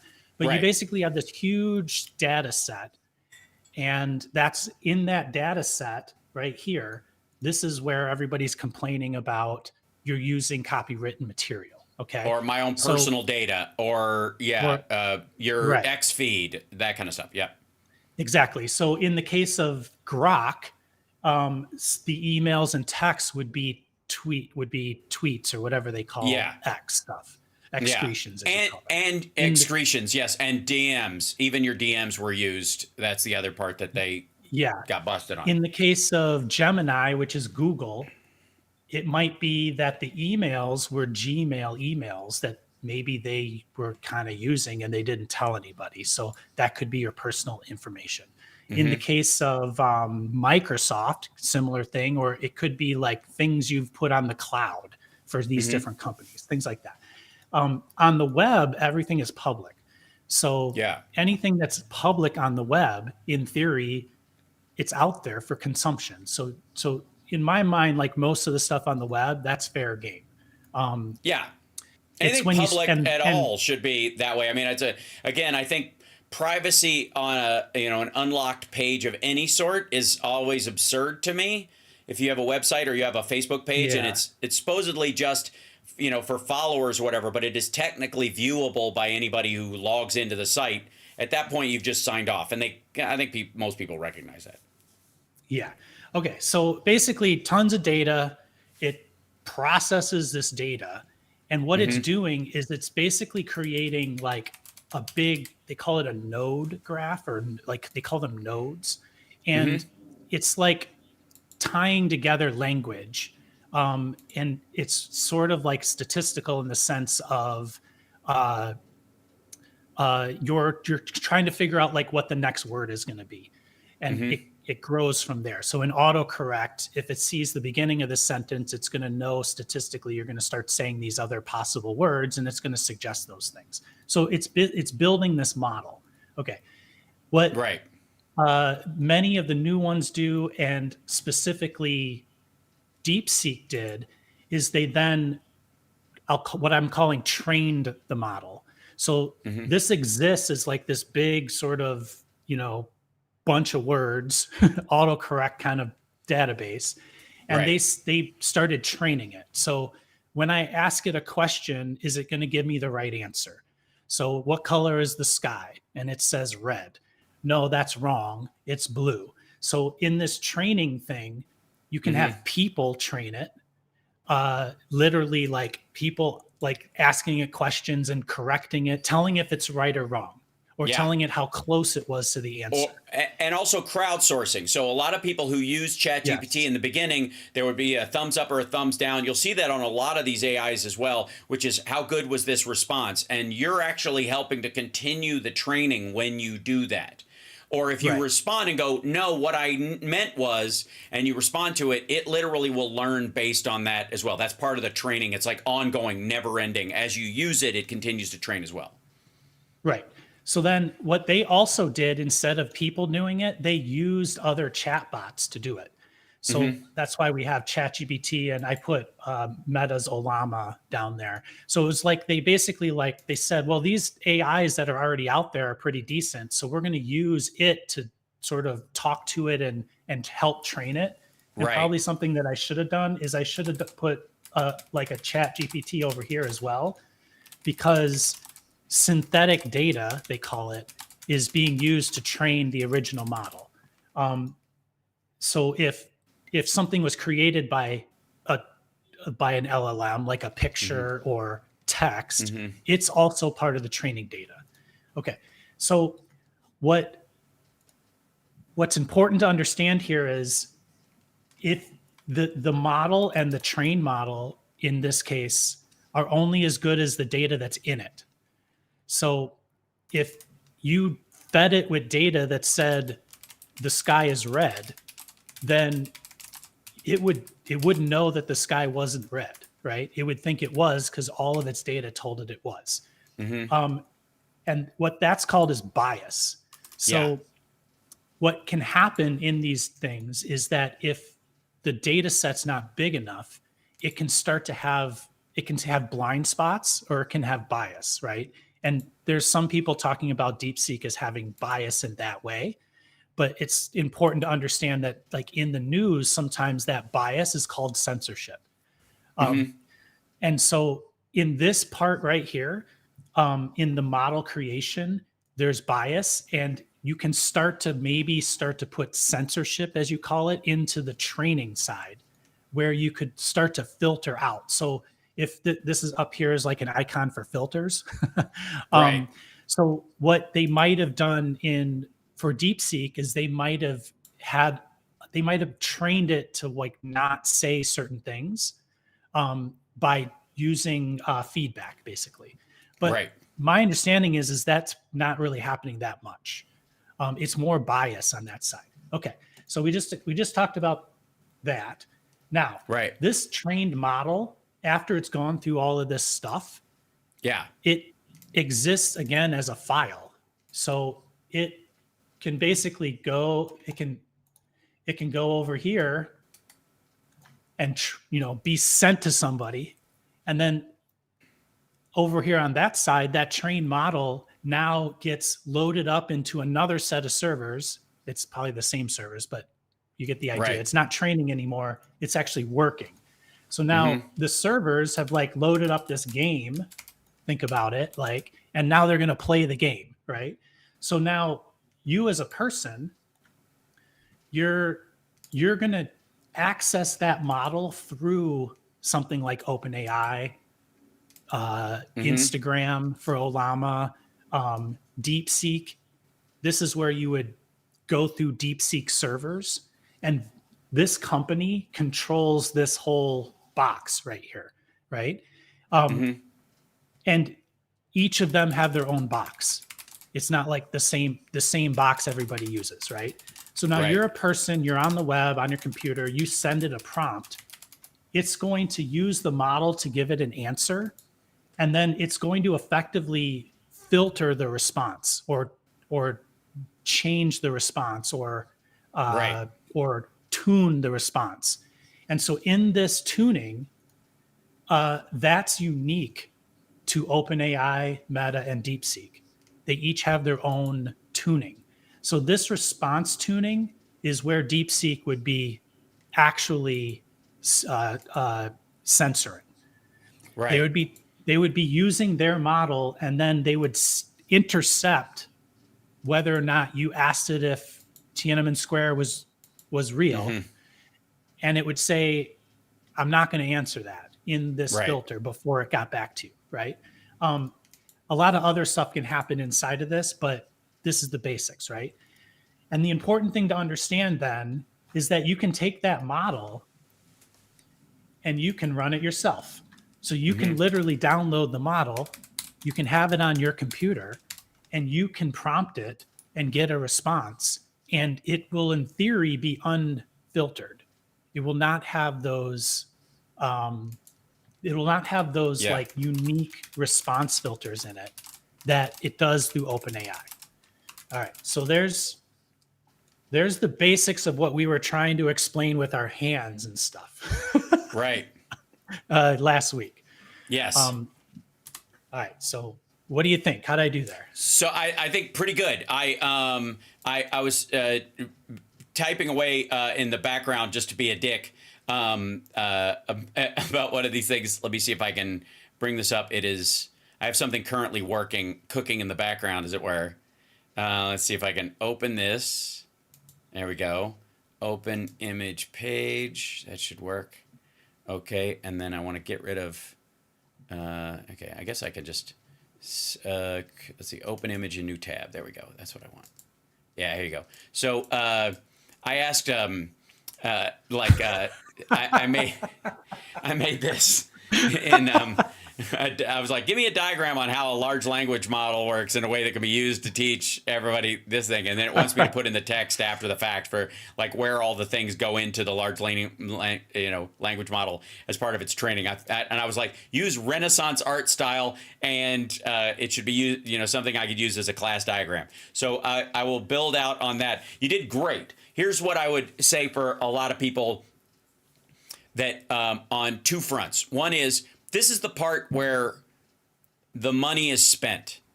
And once that money is spent to some degree, you don't have to do it again. And that was the lesson of DeepSeek. The lesson of DeepSeek was the hard part's over. They basically found a way to, with the bigger systems, use a large language model, almost all of them have an overlapping function. Everybody's kind of trying to get theirs smart the same way at the same time. And so most of the stuff that they were usurping, with rare exception, like Grok using Twitter DMs, most of it overlaps. It's Wikipedia, it's encyclopedias, it's every story that's ever there. Okay. There's only one world library. Everything's coming from the same place. Right. So if you took, if you sent someone into the Library of Alexandria and you gave them an infinite amount of time and, a billion years to sit there and read every book, like the dude in the Twilight Zone episode with Burgess Meredith where his glasses break, and they managed to incorporate all that stuff, they would basically walk out if they only read every book once and they only experienced those books that way, and they were kind of quizzed. If the standardized education quiz happened at the end of it, the benchmarks were all universal.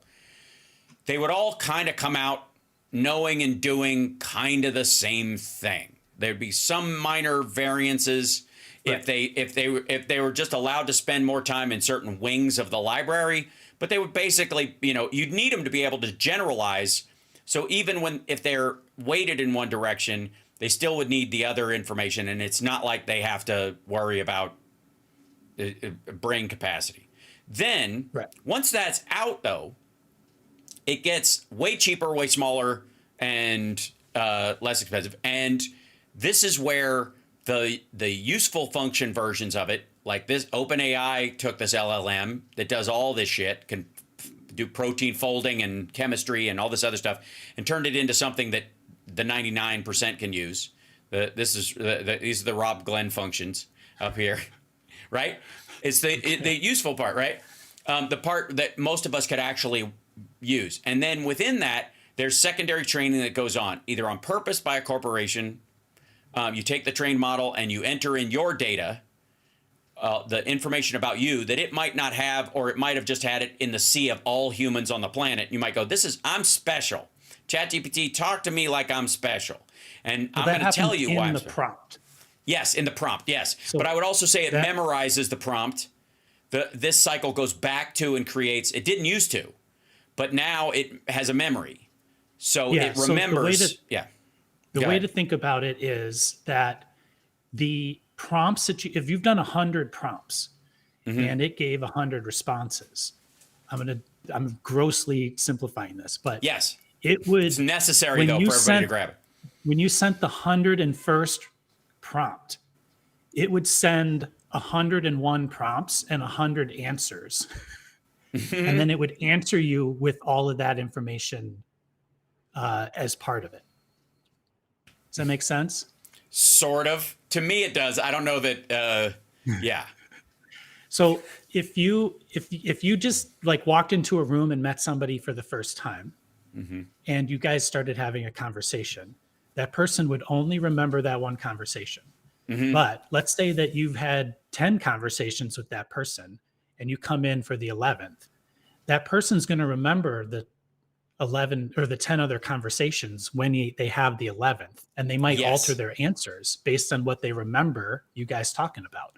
That's right. So the way that an LLM works is almost exactly the same, except the 10 conversations don't live on the server necessarily.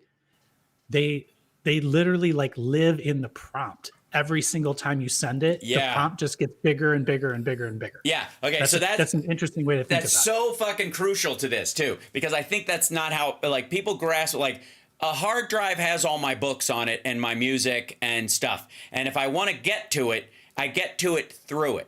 I go fast forward on the audio cassette to the track I want to listen to. I open the book to the chapter I want to read. And so if this thing thinks like I think, it must go into its own hard drive where that book exists in 45 kilobytes or whatever holds. Bring it back, open it up, and go, ha. Okay, it doesn't. it memorizes all of it. It's just memorized. It's just in the memory of the brain when it's functioning. So this person you're talking to doesn't have to open up their PDF and you know, or their PDA, their personal digital assistant, and go, last time we were here, we spoke of your children, Carl and Sarah.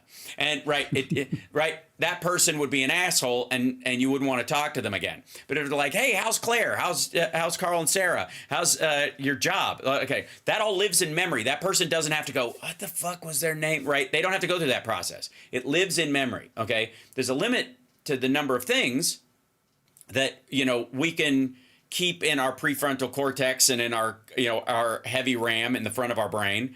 Some of us more than others, but still, there's a limit, right? It was that old joke about how Sherlock Holmes didn't know about the heliocentric theory of the universe because it doesn't matter. Like, he didn't bother to memorize it because whether he memorizes it or not is immaterial to the existence of his life on the planet. It's which is Sherlock Holmes's answer to God. Like, if God exists, it exists no matter what I do.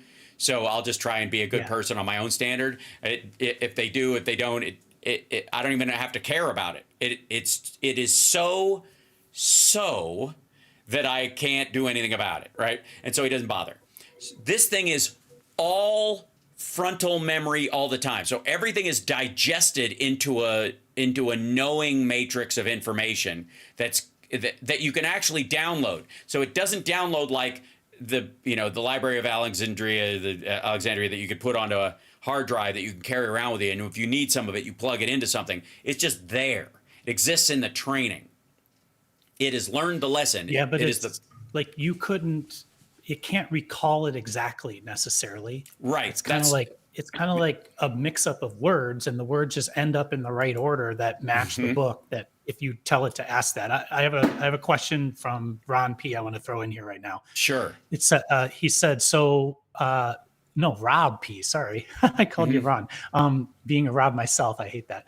So Elon loading all our personal data into Google AI may not be putting into that AI's knowledge forever, available for everyone to access. Correct. That is correct. So if you were wanting to store all of Americans' social security number, the worst place to do it is in an LLM. It's a terrible way to do it. You would want to store it in a database, and that's where they're currently stored. It's like throwing your dishes to a juggler. Like, I know this, you've got this perpetual juggler, right, who's just standing in a corner, and you're like, I need to put my dishes away. Instead of putting them in a cabinet, I'm going to chuck them at this guy, and he'll just fucking, like, he'll add them to the juggle. And eventually, one of them's going to hit the ceiling or fall on the floor, and you're like, well, fuck it, and keep juggling, and maybe you'll throw them another plate, and it'll get mixed in, and like, that's not the plate I asked for. That's how these things, because they're so complex, that's how they have to work.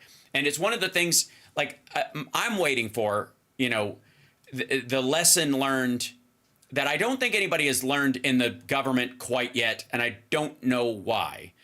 But hackers don't always just break in and take things. Sometimes hacking is about breaking in and leaving things. It is inserting things. I would argue that the vast majority of the Hunter Biden stuff that everybody talks about over and over again is cut and pasted stuff added to something. And the quicker we realize that sometimes hackers will come in and change something slightly. That's the war games effect, change your grades. That's what most people think of as far as not stealing the information. You either steal somebody's private data, you go in and change something to your benefit, but there's also adding things, both malware, Trojan horses, Bad Bunny attacks, those kind of things. But on top of that, there's like, you can put, I learned this lesson a long time ago when I got an email. I sent an email to this girl who was working at with our improv troupe, and I got a response back to her like, oh my fucking God, how dare you say that to me? And I was like, say what? And it had included my email in below it, and she had added all this awful text of me like sexually harassing her to that thing. And I was like, stop fucking around. I have the original one. The dies on the internet. I have the original version of this. She's like, gotcha. And I'm like, no, you didn't. You made me look. You didn't get me. And this works on everybody else. You made me look, but I know exactly what the fuck you're doing. But that was an early kind of experience. So like, that's all you got to do. Go into somebody's email, and in their responses, put in something in their response way down the chain that nobody's seen in a long time. And if people end up looking at that email in that chain and not verifying it based on the other emails or somebody else's version of that, that person's fucked. Right? Like in a FOIA response or something. Yes. And you want a FOIA response to people in that department, and you want to get rid of a couple people. Like, that would be a great way to do it. And and funny enough, that's how the Russians like to hack. It's a huge part. It is, I would argue, their biggest strategy. Everybody watches out for malware on it, but there's like, there's the malinfo. It's the disinfo that they put into things. That's the best way to do it. And it requires the other person to defend themselves. It requires them to prove show that it wasn't true. To prove that it wasn't there by showing their own private information. So if you want to force someone to show private information, you can add that addendum to their stuff and go, this is what the original information, this is the original email or whatever. And it forces them to give away something they might want to give. If they have the KFC recipe in their email and you go, this person sexually harassed me and here it is. They go, no, I didn't. Here's the original, and it includes that. Okay? Yeah. Can you take down my thing? Because I want to pop open my chat, and because I think people are asking questions and I can't. Absolutely. Yes. Hold on. Going on that screen. Yes, absolutely. No problem. And all right, I'm going to try to catch up on questions, everybody. All right, and I'm going to close that window so that I don't accidentally reopen it if I need to show you something else. Because in the chat that I kind of missed too, but so they're not really. Oh wait, hold on. I'm in the wrong place. That's okay. As they say in the Navy, there is no wrong hole. Stargal, isn't that what beta is? I don't know what the reference of beta is. Usually, beta is like a version. So alpha is like usually the first try that you tried it, and then beta is like a little bit better because you learn from the alpha and that sort of thing. Well, isn't it inverted though? Isn't beta before the alpha? Alpha is your first public release. I don't know, or is it the other way around? I always thought of it that way. I thought it was alpha then beta, but I always thought you backed into it. Like, this is a beta version. We're trying it out. Alpha is the one that we release, and then there's the 0.0, 0.10, 0.20, whatever. You might be right. I don't know. JWB52Z, what would AI have to be able to tell it was being lied to? That's what my training filters were for. So on the training side, you can, you're basically trying to tune, I call it tuning. I think that's a little bit better way to think about it. So if it thought that something was a fact and you probed it to get the answer to that, it gave you the wrong answer, then it's called reinforcement learning. They basically correct it, or they tell it was wrong, and then this is the right answer.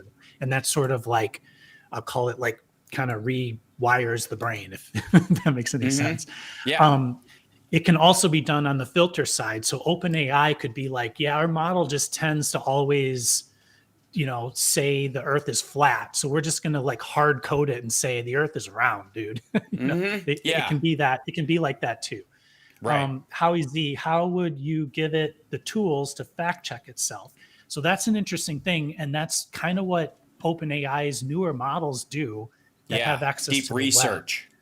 Right. Yeah. So what they can do, and it'll tell you that it's doing this, is when you ask it a question, it's going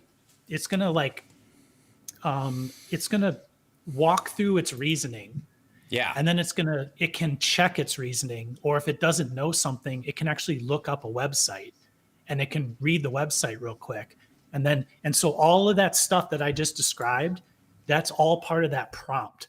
So when the prompt was coming from the computer to the server, it's basically taking the prompt and then it's making a new prompt and then a new prompt and a new prompt. And eventually the one you get is its constructed last prompt to come back. And so in those continuous prompts, what it's doing is it's checking itself using the technology that it has to check itself. And part of that can be websites and It can be specific files. If you tell it literally, if you upload a file and you tell it to use that as its key or whatever, it will use that as part of it. Right. So this is, you're showing there, there it is right there. yes, this is how deep research actually works on the site when you kick it in and you use it. I don't know if is that only available. I think it's available to everybody who uses the program. I don't know. I think the projects one is the thing that's only available for the 200 plus or something.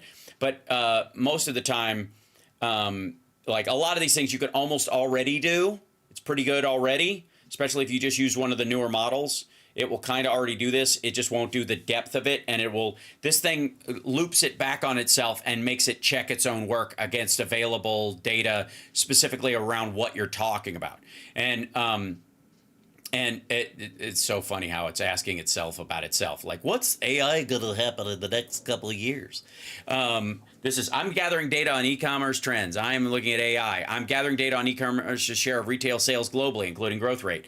I reviewed e-commerce data for the U.S. from 2019 to 23, noting a peak around 2020 and stabilization in subsequent years. COVID, right? It's reading trade.gov. Yeah. It's looking at sites, and it'll let you know if it went. You can go in and go, oh, wait, that was a bullshit site. You can let it know, and it won't reference it again, or it will stay away from it, or whatever. Now, it can only go so far. It can't change reality in that regard. But it will. You give it a baseline that you want a quality from it. There's no impetus to train it to lie yourself unless you're going to use it for somebody else. So the primary, right. And you could literally tune it to. I mean, Grok is tuned to be an asshole. An asshole, yeah. Yeah. So right. And the other interesting part is in those prompts that you're sending, you could construct it in order to like isolate it into a thought type. Like you can say age, like please think about this or respond as if you're 5.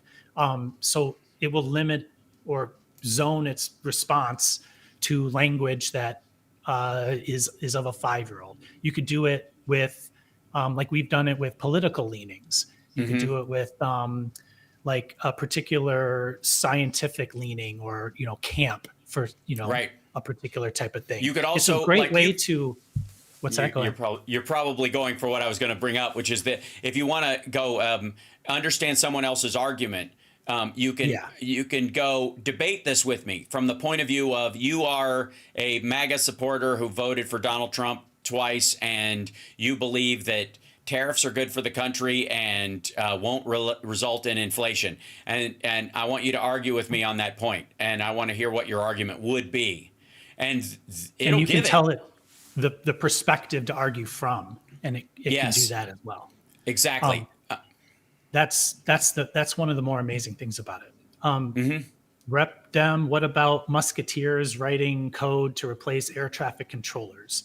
So we're mixing things up. That wouldn't really be AI necessarily. I mean, you could rewrite code to run the system differently. I cannot see that happening at all. It would take so long to like test those systems and bring them into play. It just isn't going to happen. Right.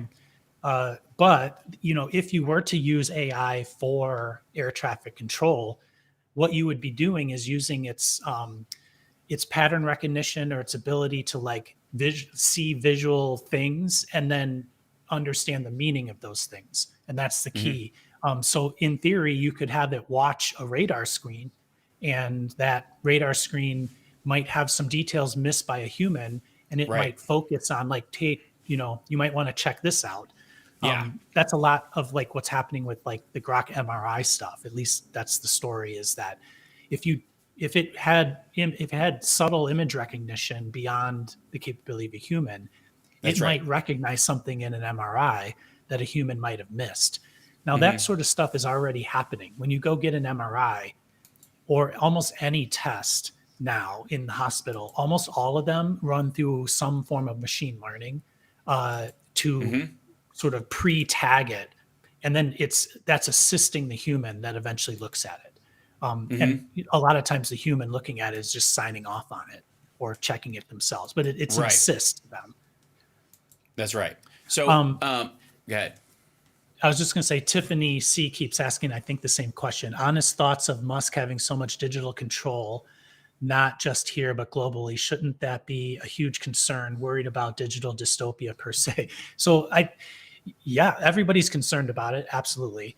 I think the thing to be concerned about is just sort of the flippant nature of them using this or wanting to get in there and change it right. You know, yeah, he's very connected to a lot of people. It's a crime. It would be a crime for him specifically to take literally like a hard drive of data out and bring it to Russia. Like he would be arrested for that.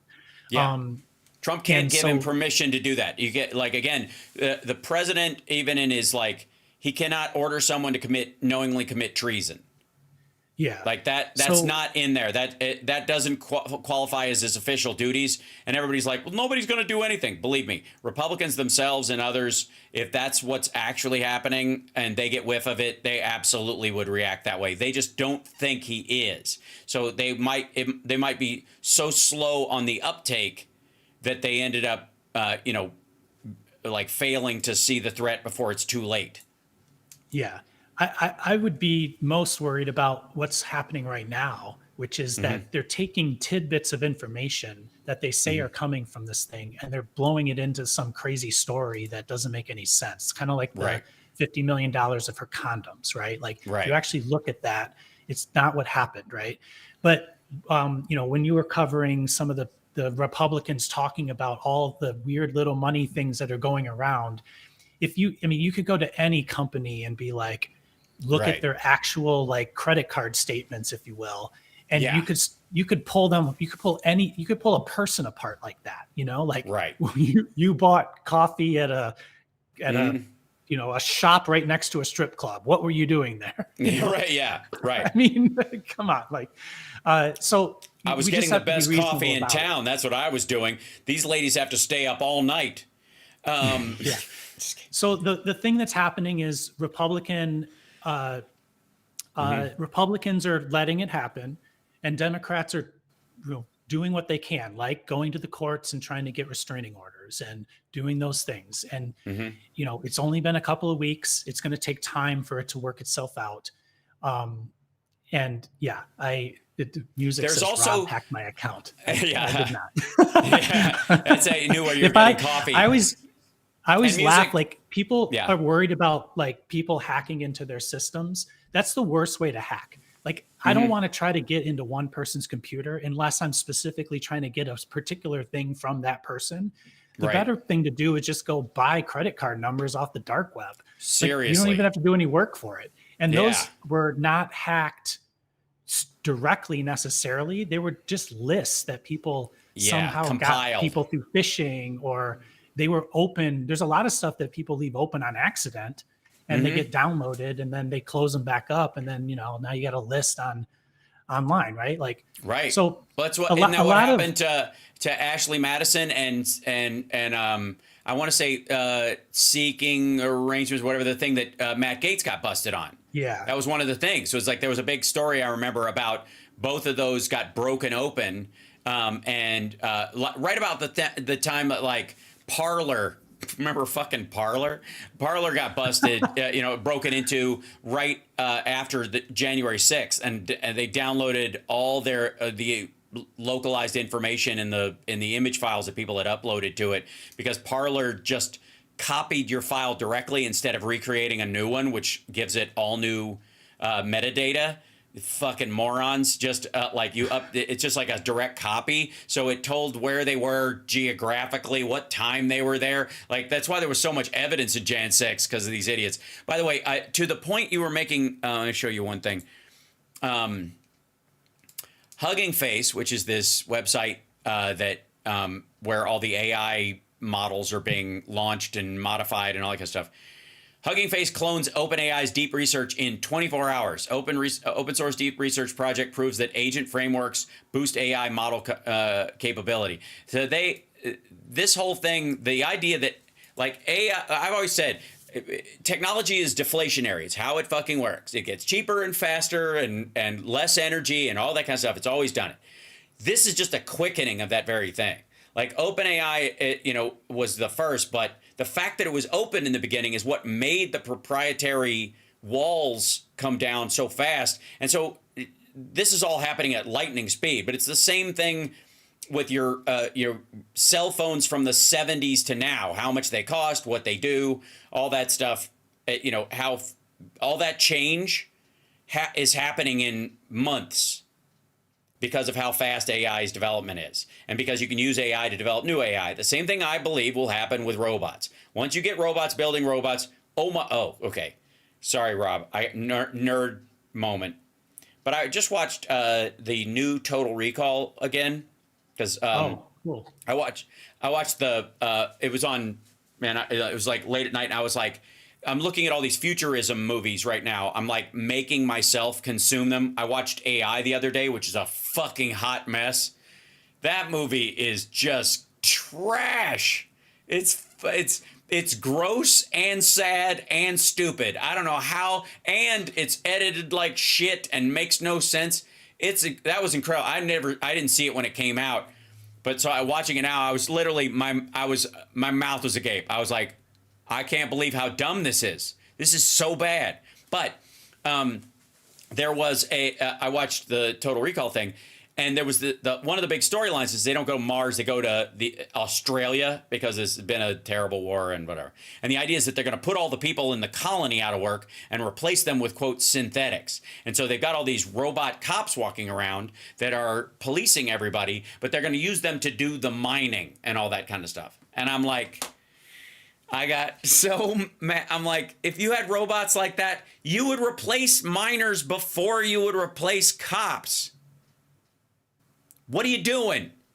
What are you talking about? Like, that's not how humans would react in this situation at all. It's like, and I was like watching this whole thing going, why would anybody want to do any mining anyways? Why would they clamor about this? Like, if you get the stuff from the mining and it doesn't cost you anything, then you get the stuff that comes in for free. So the cost of whatever the stuff that's being mined is used for goes through the floor because zero labor costs. So whatever that was that you were making with the mined stuff goes from being $1 to a nickel instantly. So you don't even have to work that much to get the funds to buy the thing anymore. Oh, fuck me. I was so aggravated. The hoverboard fallacy is what I call the hoverboard fallacy. If you have this tech, then all the tech that would have led up to it has to already exist. If you have a consumer-based anti-gravity board that you can buy as a kid, why do cars have wheels anymore, you assholes? Like, it drives me nuts. So the same thing is true with like, once this is open and this can build the next version of it, and you and I can have and continue to download these models and give them a try on these little mini computers, and the usage value of a computer, like the new Mac Minis are fucking beasts, and you could put one of these LLMs on there and they're blazingly fast. It's nuts. And that new Digit, which is the new thing that NVIDIA is coming out with, which is the AI desktop computer, which is like that big. It's the little gold thing that they're selling, which is a blow up of their Nano, I guess, probably, right? With the special chip in it.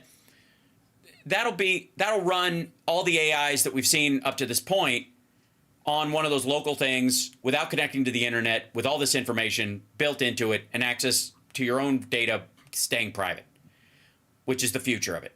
And so everything that tees off about, so what if Skynet exists, but everybody in their house had an anti-Skynet failsafe that they had built, like 25 people have built. Or they're mini Skynet. They're right. And what's kind of being drawn out in all of the stuff that's happening is that it's actually better to be second or third in a lot of these cases.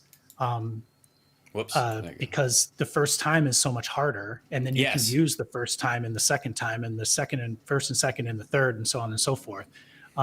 So, from the standpoint of these monolithic companies, you spend all the time and money and capital to get to the first one, and then everybody just, takes it and uses it. Right. Which is the way it's going to be, because it's basically like it's open, like it's It's science that all other people understand and can use your output to make theirs better.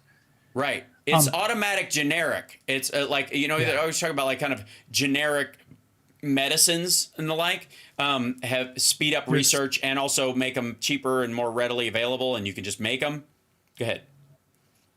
There's a lot of like obvious anger about the Elon Musk stuff in the chat, and like, please don't take our sort of conversation about this stuff as not being angry about it either. What we're trying to understand, what we're trying to like talk through is like, like there's a process everybody goes through when it comes to these things. Like, you don't hang someone for treason the day after they entered the building, right? Like, it just nothing ever works that way. So what we try to do is like try to sort of suppress our anger about it and think about how to manage through the situation so that we have our wits about us as we, strategize for how to fix it. And there's like, they did go to the courts, like Democrats did go to the courts. There's a restraining order against Elon Musk right now for at least one of the things that he entered. And they're going to start to sort of build on each other. Who is it? Mark Elias from Democracy. I forget the name of Mark Elias. He's oftentimes Democracy Docket, I think. Yeah. Anyway, he's oftentimes on Brian Tyler Cohen, and they've been doing a lot of reporting about the process that has been happening sort of behind the scenes. And so the danger of like being like reacting with huge anger is that like we've already seen how they counteract that. They counteract that by saying, well, we're just helping. Like we're just trying to cut waste and abuse. Right. And, unfortunately, Trump and Republicans also, they're using the gaps in our system, and those gaps like exist and they can be closed. We haven't had enough time to close them since the first Trump administration, but the gaps also exist. They have benefit as well. Right. And so every system, what I hear from everybody, the yin and the yang. Right. What I hear from everybody is single use case responses, single tactic response or nothing. And it's like if I was a baseball coach and I walked up and went, okay, guys, here's our plan. Swing at every pitch like you're trying to knock it out of the park. No bunting. Nobody walks. No first base runs. You run all the way home on every pop fly, every hit, whether or not you think you can make it. Like, that strategy would eat itself immediately. It's ridiculous. Yeah. That is also, by the way, the strategy of Trump and Musk right now. And we just have different areas where we're implementing it, right? That's the issue. Yeah, but the way that I would continue on with that is to say that Democrats are the full team. And one person's going to bunt and one person's going to swing for the fences and the other one's going to try to hit a single and the other a triple and they're all going to go after it. And as you say, the other side is one dimensional. And not only are they one dimensional, but they're like they're walking into a black hole. Like they're like none of it makes sense, right? Like like I was saying with the budget stuff, like they're about to go down a path and find that there's no out. They have no out. And so their only out is that they convince everybody to blow up the deficit again. Right. Which that's not going to fly. Oh, yeah. Wait for Trump to start going, like, they're going to tell him, well, we're going to hit the debt ceiling if we don't, blah, blah, and he's going to go, get rid of the debt ceiling all over again. This is going to be his fight. He has already staked his flag in it, and he can't back down from anything. And the Republicans in the caucus are not going to allow it to happen because they ran on the very idea of getting, of lowering the debt ceiling, if anything. And since they ran on fiscal responsibility and everything Trump is proposing creates new programs, extra spending, and he can't cut enough from what he's talking about. Even if they cut all the woke out of the government, it's this fucking much. It's not enough. It never will be. And so this is a good example of like stuff he's trying that seems like it would work, right? And he's like, I'm doing the thing. And then as soon as he does it, he's got to walk it back because they have not thought it through and they are fucking Republican districts out of stuff. So he delayed the de minimis trade exemption targeting Chinese imports, which is anything under, I think it's $800 shipped to a home address. Honestly, like that should go away. That's actually a big problem. Right. Congress passed a thing to eliminate it, but you have to phase it out. So they did. We need to set up a thing at the ports. That's spending money. You've got to have more people, inspecting all these packages coming over here. Because if you or I order a fucking robot arm to dick around with it from a toy factory or something over there for either a job or some work that we're doing, and it's under $800, that's not what it would be for. What it is all these people that sell like key rings and lighters and shit like that in these it's like Temu. Yes. Or it's Amazon. There's a lot of things on Amazon. Shipping. When you buy it, it says it's going to take 2 weeks and it's just it's a trinket. Those things are either coming directly on air freight from China or they're coming from Mexico because they were warehoused there. Mm-hmm. And it takes 2 weeks because it's got to go. Right. Well, they're direct imports from China. That's where they were made. And the technique of selling them individually through effectively the drop ship of Amazon is how they get around tariffs and duties. So it should go. But the difference is that Congress passed it in a way that deals with the kind of longstanding systems and trying to build up you need devices that can scan all the products. You need more staff at the ports of entry for these kind of things, right? This is crucial.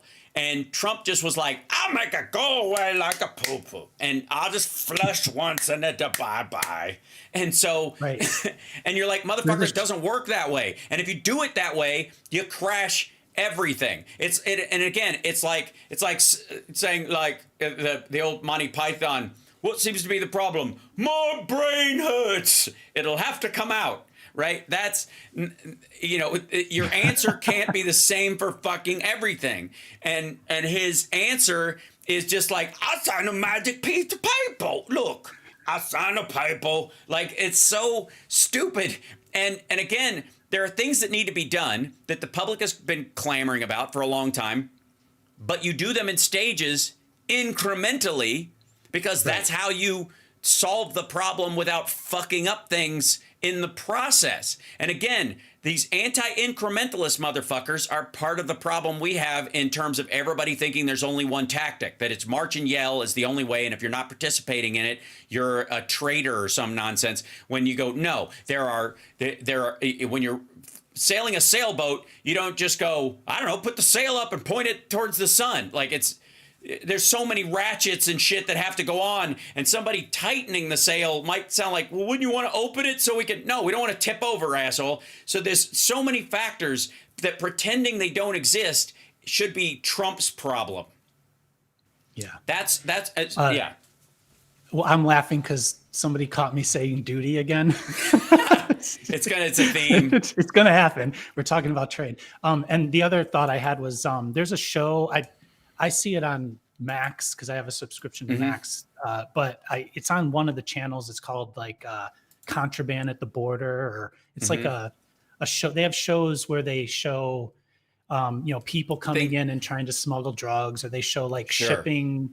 And if you watch the shipping ones, you'll understand how unbelievably hard it is when a ship that's got thousands and thousands of 40-foot containers, and you got to find a thing inside one of those containers, and they'll open them up and they're just, they're full of stuff. And how do you find a thing like right there? Or just people, I'm going to say it again, people who don't want to pay duty coming into the country from on an airplane or a ship. Like every single person on there probably bought something that they probably should have declared. And like, what are you going to do? Stop everybody and check for their $500 item that they're going to pay like a $5 duty for? I'm going to keep doing it. Sorry. Yeah. Anyway, this stuff is hard. And when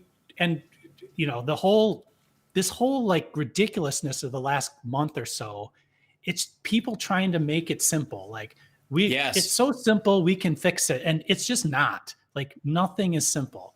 And like, we try to celebrate complexity here. Yes. And so that's if we're in the batting lineup, we're just not going to be the guys yelling and screaming. We're going to be the guys like thinking about it and trying to be focused with some fucking. And that doesn't make any of them right or wrong. Right. That's just what we are.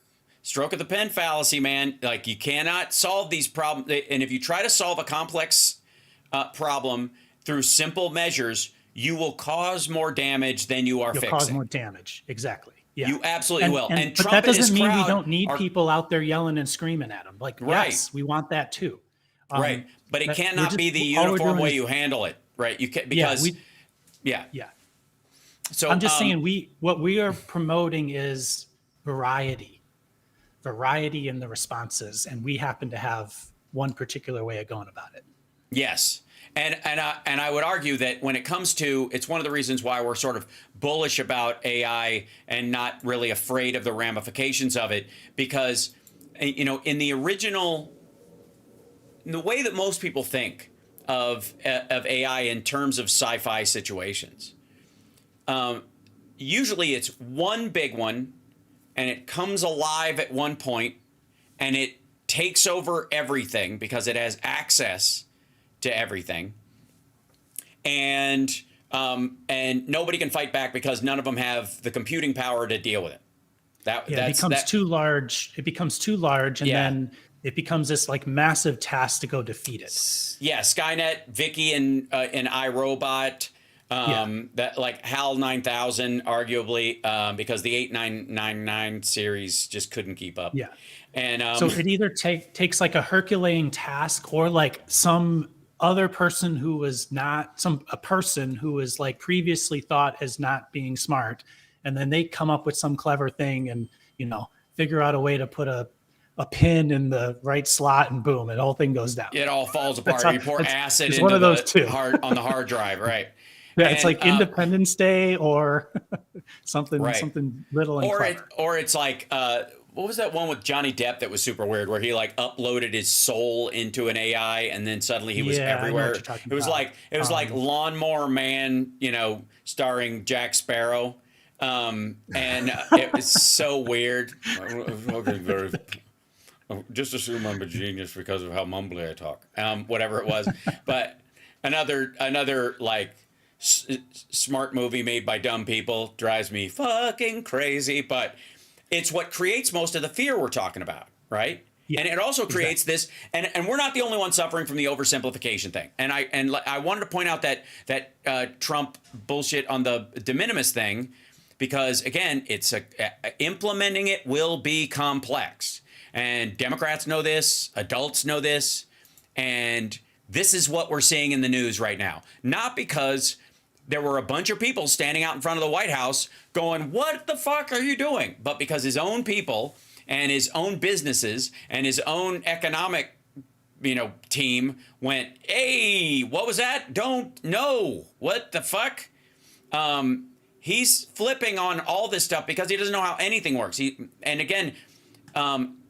Our job, I think, is to point out his abject failures often and quickly, because this idea that he's making bold moves, and he's making bold fuck ups, and if he keeps doing that in areas that actually matter instead of just like consumer goods from China, somebody's going to die. Lots of people are going to die, and that's the attention that needs to be paid. Now, like in this story, they bring up Temu as the primary way of how they use de minimis to get around this. But I would say the insipid way that it actually happens, if you've ever been in a bodega in New York or a like a non 7-Eleven kind of convenience store or whatever, and you see all the shit they have, the impulse buy stuff that they're talking about. Okay, so those keychains and all the stuff that they make, a decent sunglasses, all that stuff.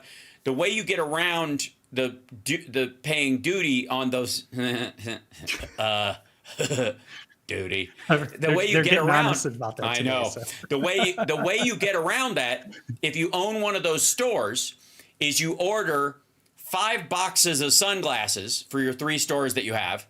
You order them in different shipments under $800, and you have them shipped to your house. And then you put them in your garage, and you crack open the box, and you carry all these fucking sunglasses you drive them to your store. And so you've gotten around it because it's a personal purchase of a de minimis amount of stuff, even though you're actually wholesaling shit that you're going to sell, which should have a duty imposed on it. That's how it works. Boston Brian says he's Daniel Craig in Defiance. That's his role. Yeah, you go for it, dude. We love you, Boston Brian. We do. Oh, sorry, you're not him. There you go. Sorry, I renamed it. Didn't even see who you had. It was Titus because I had the original, and I made you your own page today, and I haven't shifted it. By the way, yeah, I just wanted to say, like, publicly that Titus ended your Wednesday thing with like such a good, in my opinion. And I just wanted to like shout him out for that. He said, that he ended it by saying, you give people an in and an out.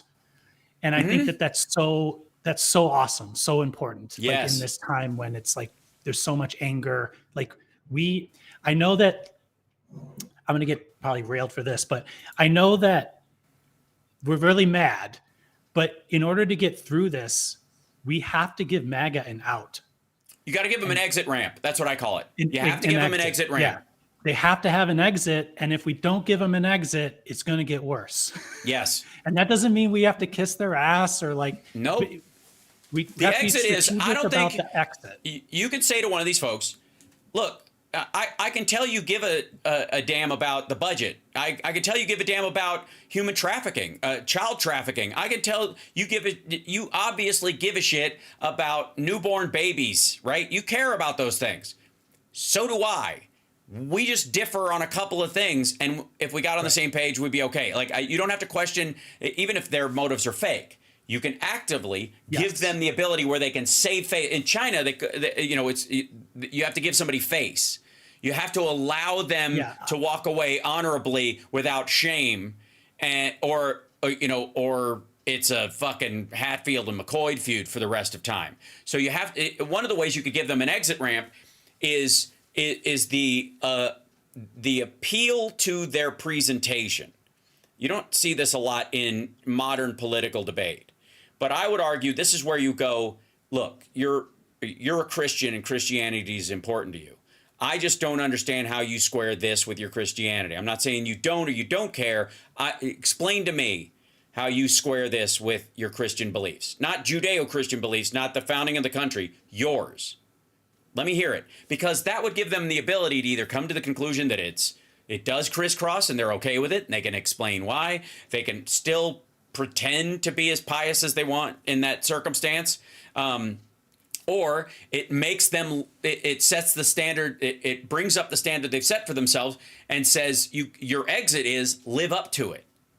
Yeah. And that's, you're not going to hear that in Elon Musk because he's a fucking Darwinist racist. He thinks he's genetically superior, and so does Trump. That's what they've been talking about, fucking baby rates and genetics. They're racists. Just start there and end there. We know this. But the people around him aren't or don't think they are. I'm not talking about Stephen Miller. I'm talking about maggots in general. They either aren't or don't think they are, right? That's the crowd you can reach. The ones that are, you're never going to reach them. Don't even fucking waste a second thinking about them. But if you're talking to someone who's at least giving you the pretense that they are not, then that means not being racist or whatever has meaning to them, either to themselves and or the picture they project. And so you can use that. That's available, and that's the off-ramp. That's what you would give them. Like, I know it's racist gets thrown around, but that doesn't have to apply to you here, right? That's what I'm talking about. There's a lot of techniques, and it works. It's different for everybody. Right. I think I might need to be on Boston Brian's show. He just commented, but Rob, with all due respect, nobody here is speaking to MAGA. We've removed ourselves from Twitter, which is their main space. There's definitely none watching here, and they don't watch me. So I talk to MAGA all the time. I do. They're at work. They're my family. Like I have to work with them. My brother has to work with them. My girlfriend has to work with them. So they're our neighbors. And so we do talk to them in passing and in normal everyday life. And that's where they need the off ramp. Or they will need it. I'm not saying that they're ready for it yet, but one-to-one, at some point in time, they will need an off-ramp. And, that's where I say, like with the Trump thing in Ukraine, like if Trump's off-ramp is that he can be the hero by supporting Ukraine and helping them win, like give it to him. If that gets you Ukraine, like, it's I don't know if that's going to work or not. It's just an example. Exactly. And the debt ceiling argument, I think, is right there with it. This is something that, again, Rachel Maddow did a whole hour on why we have the debt ceiling, and it's fucking stupid, and how it's not only unethical, it makes no material economic sense either. You've written the check. You have to let somebody cash it. You can't interrupt it just because you don't like who wrote the check at the time or something. That's not you. There are other ways of handling that. And so I would argue that I have maggots in my crowd all the time. And some of them may not like what I say at them sometimes because I'm fucking with them on purpose, because they would fuck with me if they were in my face. So I'm cool with that. And as a point of mutual respect, I'll talk shit to you the way you talk shit to me directly. But when it comes, I have a bunch of trolls in here. I'm on Rumble right now because it's free and fuck them, right? And so if they stumble across this and they see what I say, I want it to have an impact, even if they don't want it to.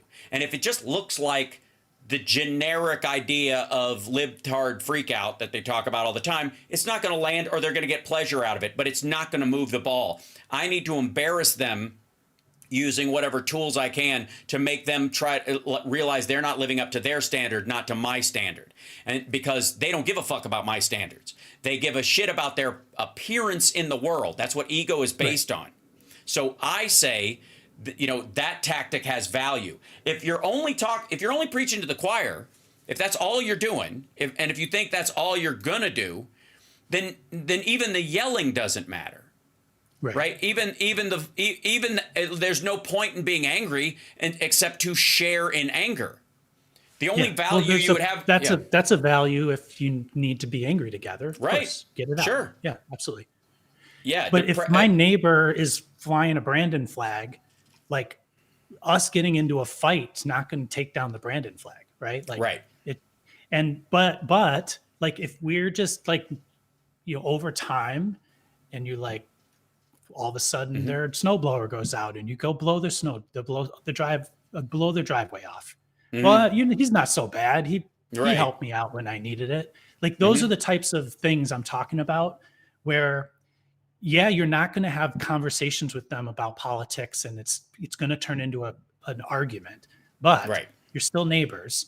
You're still both Americans. And so there are things you can do to show that you're not an asshole. Like they might be an asshole, but you don't have to be. And over time, that it makes a difference. Yeah, it really does. Well, again, one of the ways I don't know that contextually from a news standpoint, what I share and what some other channels share is all that different. I think I bring a little more information and depth to stuff. That's very important, because I want people, if they do get into an argument about it, that they have legit facts to pull and they don't get baited onto a field where the understanding on both sides is very loose and neither side has a real argument, so it just defaults into yelling at each other or accusations of behavior. And so that, I think, is its point. But in terms of like discussing with my audience what's happening and all these kind of things, there's if rage would motivate people to actually do the stuff like vote and all the stuff that we need them to do, it would have worked, but it didn't. And it didn't. It did not. There was no shortage of, and I participated in times I tried to dial it back as much as I could or whatever, but there's some hair on fire stuff that you care about. Everybody is like, we were fighting for the end of democracy, and we're right about that stuff. But the fight goes on in its reality, not in the field we wish was laid before us. And I don't necessarily side with the idea of we need to go back to what the redcoats did, which is line up in a row wearing war clothes and march towards the enemy in a line so that they know exactly what's happening at all times. I don't think there's value in that, especially these days. So that's where I would go. Oh, sorry. Boston Brian just said, so maybe we need to be in the spaces where those people are instead of talking in a circle. I think in particular, Boston Brian would be very good at going on right-wing shows. That's what Luke Beasley's been doing. And he's been doing really well. And he presents himself. And I have of the mind that every Democrat should be on everything all the time. Like we should be flooding with people talking, because by doing that, people are like, well, that person's not so bad. It's also how you sharpen your argument. It's also how you go, if you go practice, and we're so worried about saying the wrong thing and being canceled, but Trump said the wrong thing every fucking day and he's not canceled. Like what he did is he basically made himself, he normalized himself. And so in this day and age, in this media, we might have to shift into this place where we say more instead of saying less, so that we can just be more human to the people who are trying to define us.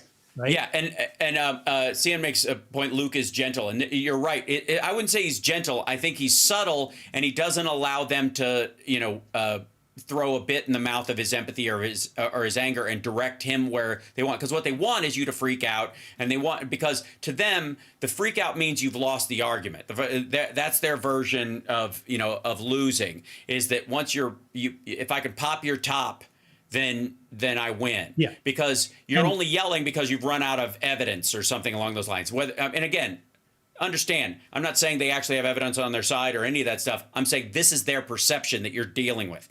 This is this is how they respond to these things. So when you go into these places, there is a huge value in shrugging off their attacks, especially if you come from a shared caring point of view where you care about the people they allegedly care about, right? Buttigieg does a great job of this kind of thing. Yes. Actually caring about Americans, right? Is way more valuable and will have more of an impact than going on Tim Pool's show and just yelling at him for being a dumbass, which he is. Well, I would say that there's a place to yell at him for being a dumbass on his show too. Like if Boston Brian went on Tim Pool, he would not do it like Luke Beasley. He would do it like Boston Brian, and that would have value to the other people. Like some of the people that listen to Tim Pool might be like, oh, this Luke Beasley, he's kind of got a point. And the other guys are like, he's kind of a fruitcake, and then the other guys, and then Boston Brian gets on there and he's like coming right at his face. And they're like, wow, this guy's tough. Right. Yeah. Yes. Yeah, this guy's tough. Like I thought the left were weak. So again, it's like, it's a team, right? So I mean, I feel like Boston Brian goes on and he's Boston Brian, right? Yes. Like go for it, dude. I agree. And again, they had the fake Joe Plumber and we've got the real thing. Right? I wasn't going to go there. Call me a working man. Brian the plumber. Yeah, right. But for real, like in my situation, and I've always, it's been crucial to me, and I hope it rubs off on some people, and it seems to have, that not getting riled. I mean, you can get angry because you give a shit, and you can go toe to toe with them or whatever, but not getting riled or back on your heels emotionally with these folks is incredibly important, and and so you're absolutely right, and all flavors need to do this, whatever. But we also have to recognize that there are multiple tools in this toolbox, and the tools never have to attack the other tools. You don't tool on tools, useless. It is really about framing the house and building it and putting everything in. Each tool is used for those different jobs in the aspect of creating this house. We don't have to attack each other at all. I can defer. This would be a good example. But I love Boston Brian, and I'm glad he's a point of conversation here. I would never say that my difference in tactic or approach on an issue or portrayal of it is an attack on how he does it at all. Right. Exactly. I would never minimize the value of his, because he and I are both on the same side. We're both trying to, spear the mammoth from a different angle. Right. And that's the force we have to deal with. That's the beast that we're fighting is such a big thing that we need not worry about anybody next to us. Like, it's getting crowded over here. Stop. This is my spearing area. Like, it's right. That's strategy. Thank you, Alyosha. Yes. So the strategy is you use your archers for long range stuff and your infantry for short, range fighting, and you use your air force differently. You don't roll your airplanes along the ground like tanks. And so I hear a little bit of everybody expecting all tanks all the time. And that's the only thing I would ever push back on. And that's why I appreciate everybody's take.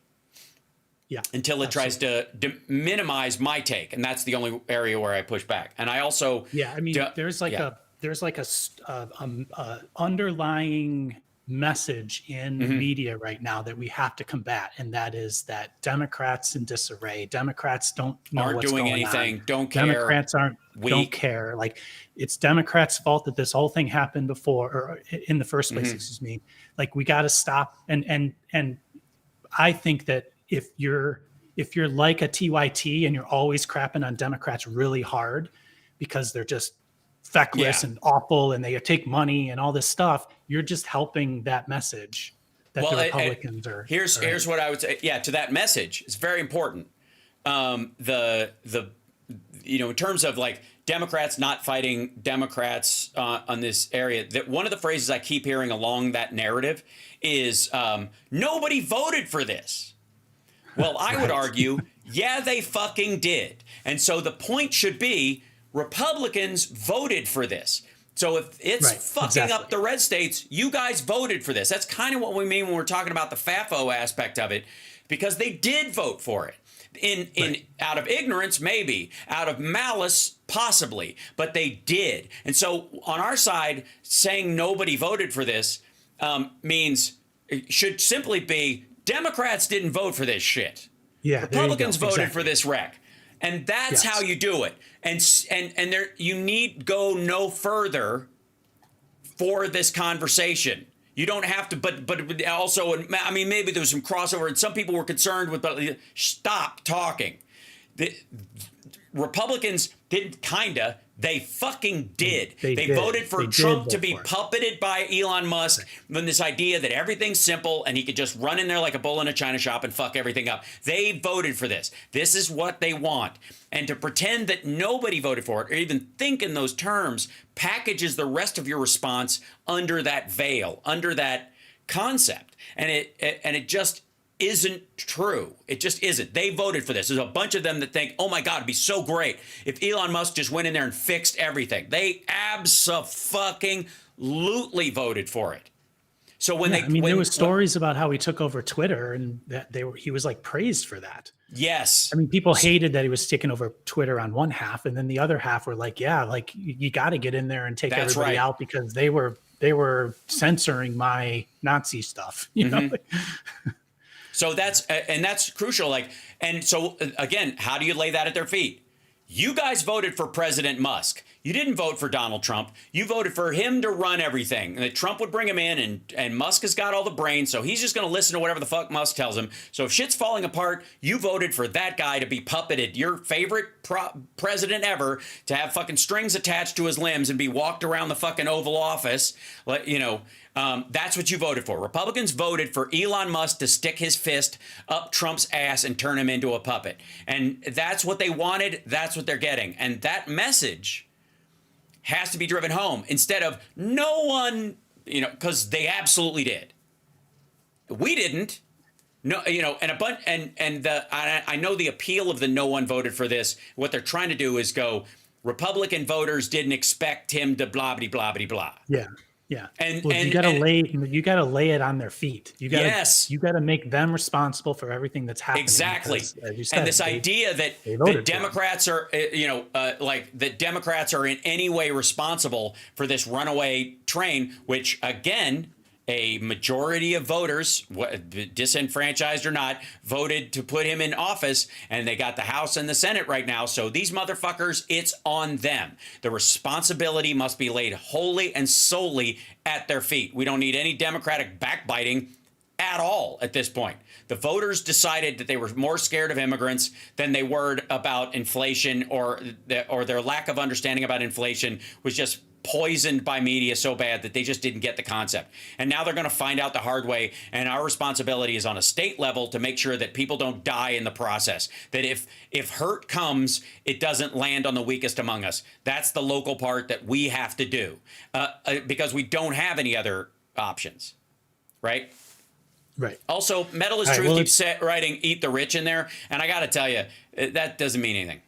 It doesn't mean anything. I love your it's like a Volkswagen driving by with a bumper sticker that says that. It's not going to have any impact at all. We went way long, didn't we? Look at us. Yeah, it's 2:00. Well, you got to go, man. I thought I would be on for. I was on an hour late, but we ended up going 2 hours anyway. So yeah, I know, because I'm so used to being able to have a 2-hour conversation with you that I feel like I'd be missing out without it. And I think it's a valuable conversation, anyways. But again, after my family has that saying, we will cry when the march is done, and I don't want to hear any wailing or blame or finger pointing or any of that. It's useless when the task ahead of us is so extraordinary. It's just useless. It's not even I'm not even judging someone morally. I'm saying it's ineffective. It will not actually do anything. What will do something is constant pressure and responsibility on Republicans. This is their mess. They need to own every inch of it. Every aspect of this. We can do that. We can make them own it if we're strategic about it. Agreed, and I think we can. You're awesome. Brother. Appreciate it, brother. Rob Glenn from RUTE Design. This show is only marginally about AI, but we did. I made a diagram. You did. You managed, and I made a little weird piece of art with AI in the middle of it live. So we definitely did something. So I would ask the question back to AI on my way out. Is AI going to take my job making diagrams about AI? Right. Yeah. No, probably obviously not. Not in the near future. Not at all. It might make cute. It'll still, like if you wanted to do little heart drawings over your eyes when you dot your eyes, there might be an easier way to do that with AI, but it doesn't mean you can't. So anyways, you're awesome. I wasn't getting paid to make that diagram, so maybe it doesn't matter. That's right. Yeah. It's taking all your free work away. God forbid. All right. Much love. Thank you so much, brother. In the chat. Yeah, you too. Right. Have a good one now. All right. Cheers. Bye. And you guys, thank you guys so much, chat room, for being with us today. Big, important conversation. Valuable. And I feel like I have to end the show with an apology to the maggots and trolls. I know you come here and you're looking for a freak out. You're like, please break down and become enraged because you care more about people than I do, and I want to see that, but it's not going to happen. It's not. I'm more in command of my mental state than you are. So I just keep coming back though. Hope springs eternal. Maybe one day, through the force of your eyeballs and your trolling, you will make me weep. Sorry, I shouldn't be laughing in their face, right? But keep coming back because that we're on more than anybody else. Just try to keep the racial epithets to a minimum. I know it's a weird translation, coming from other chats and stuff to not be able to throw around those kind of words, but just don't do it here. Use your big kid words, and if you're lucky, I won't send the kidney for you.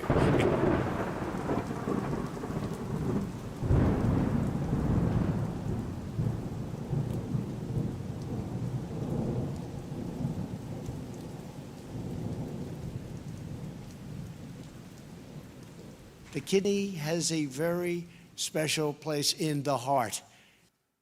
I don't think so. Oh, I forgot. There we go.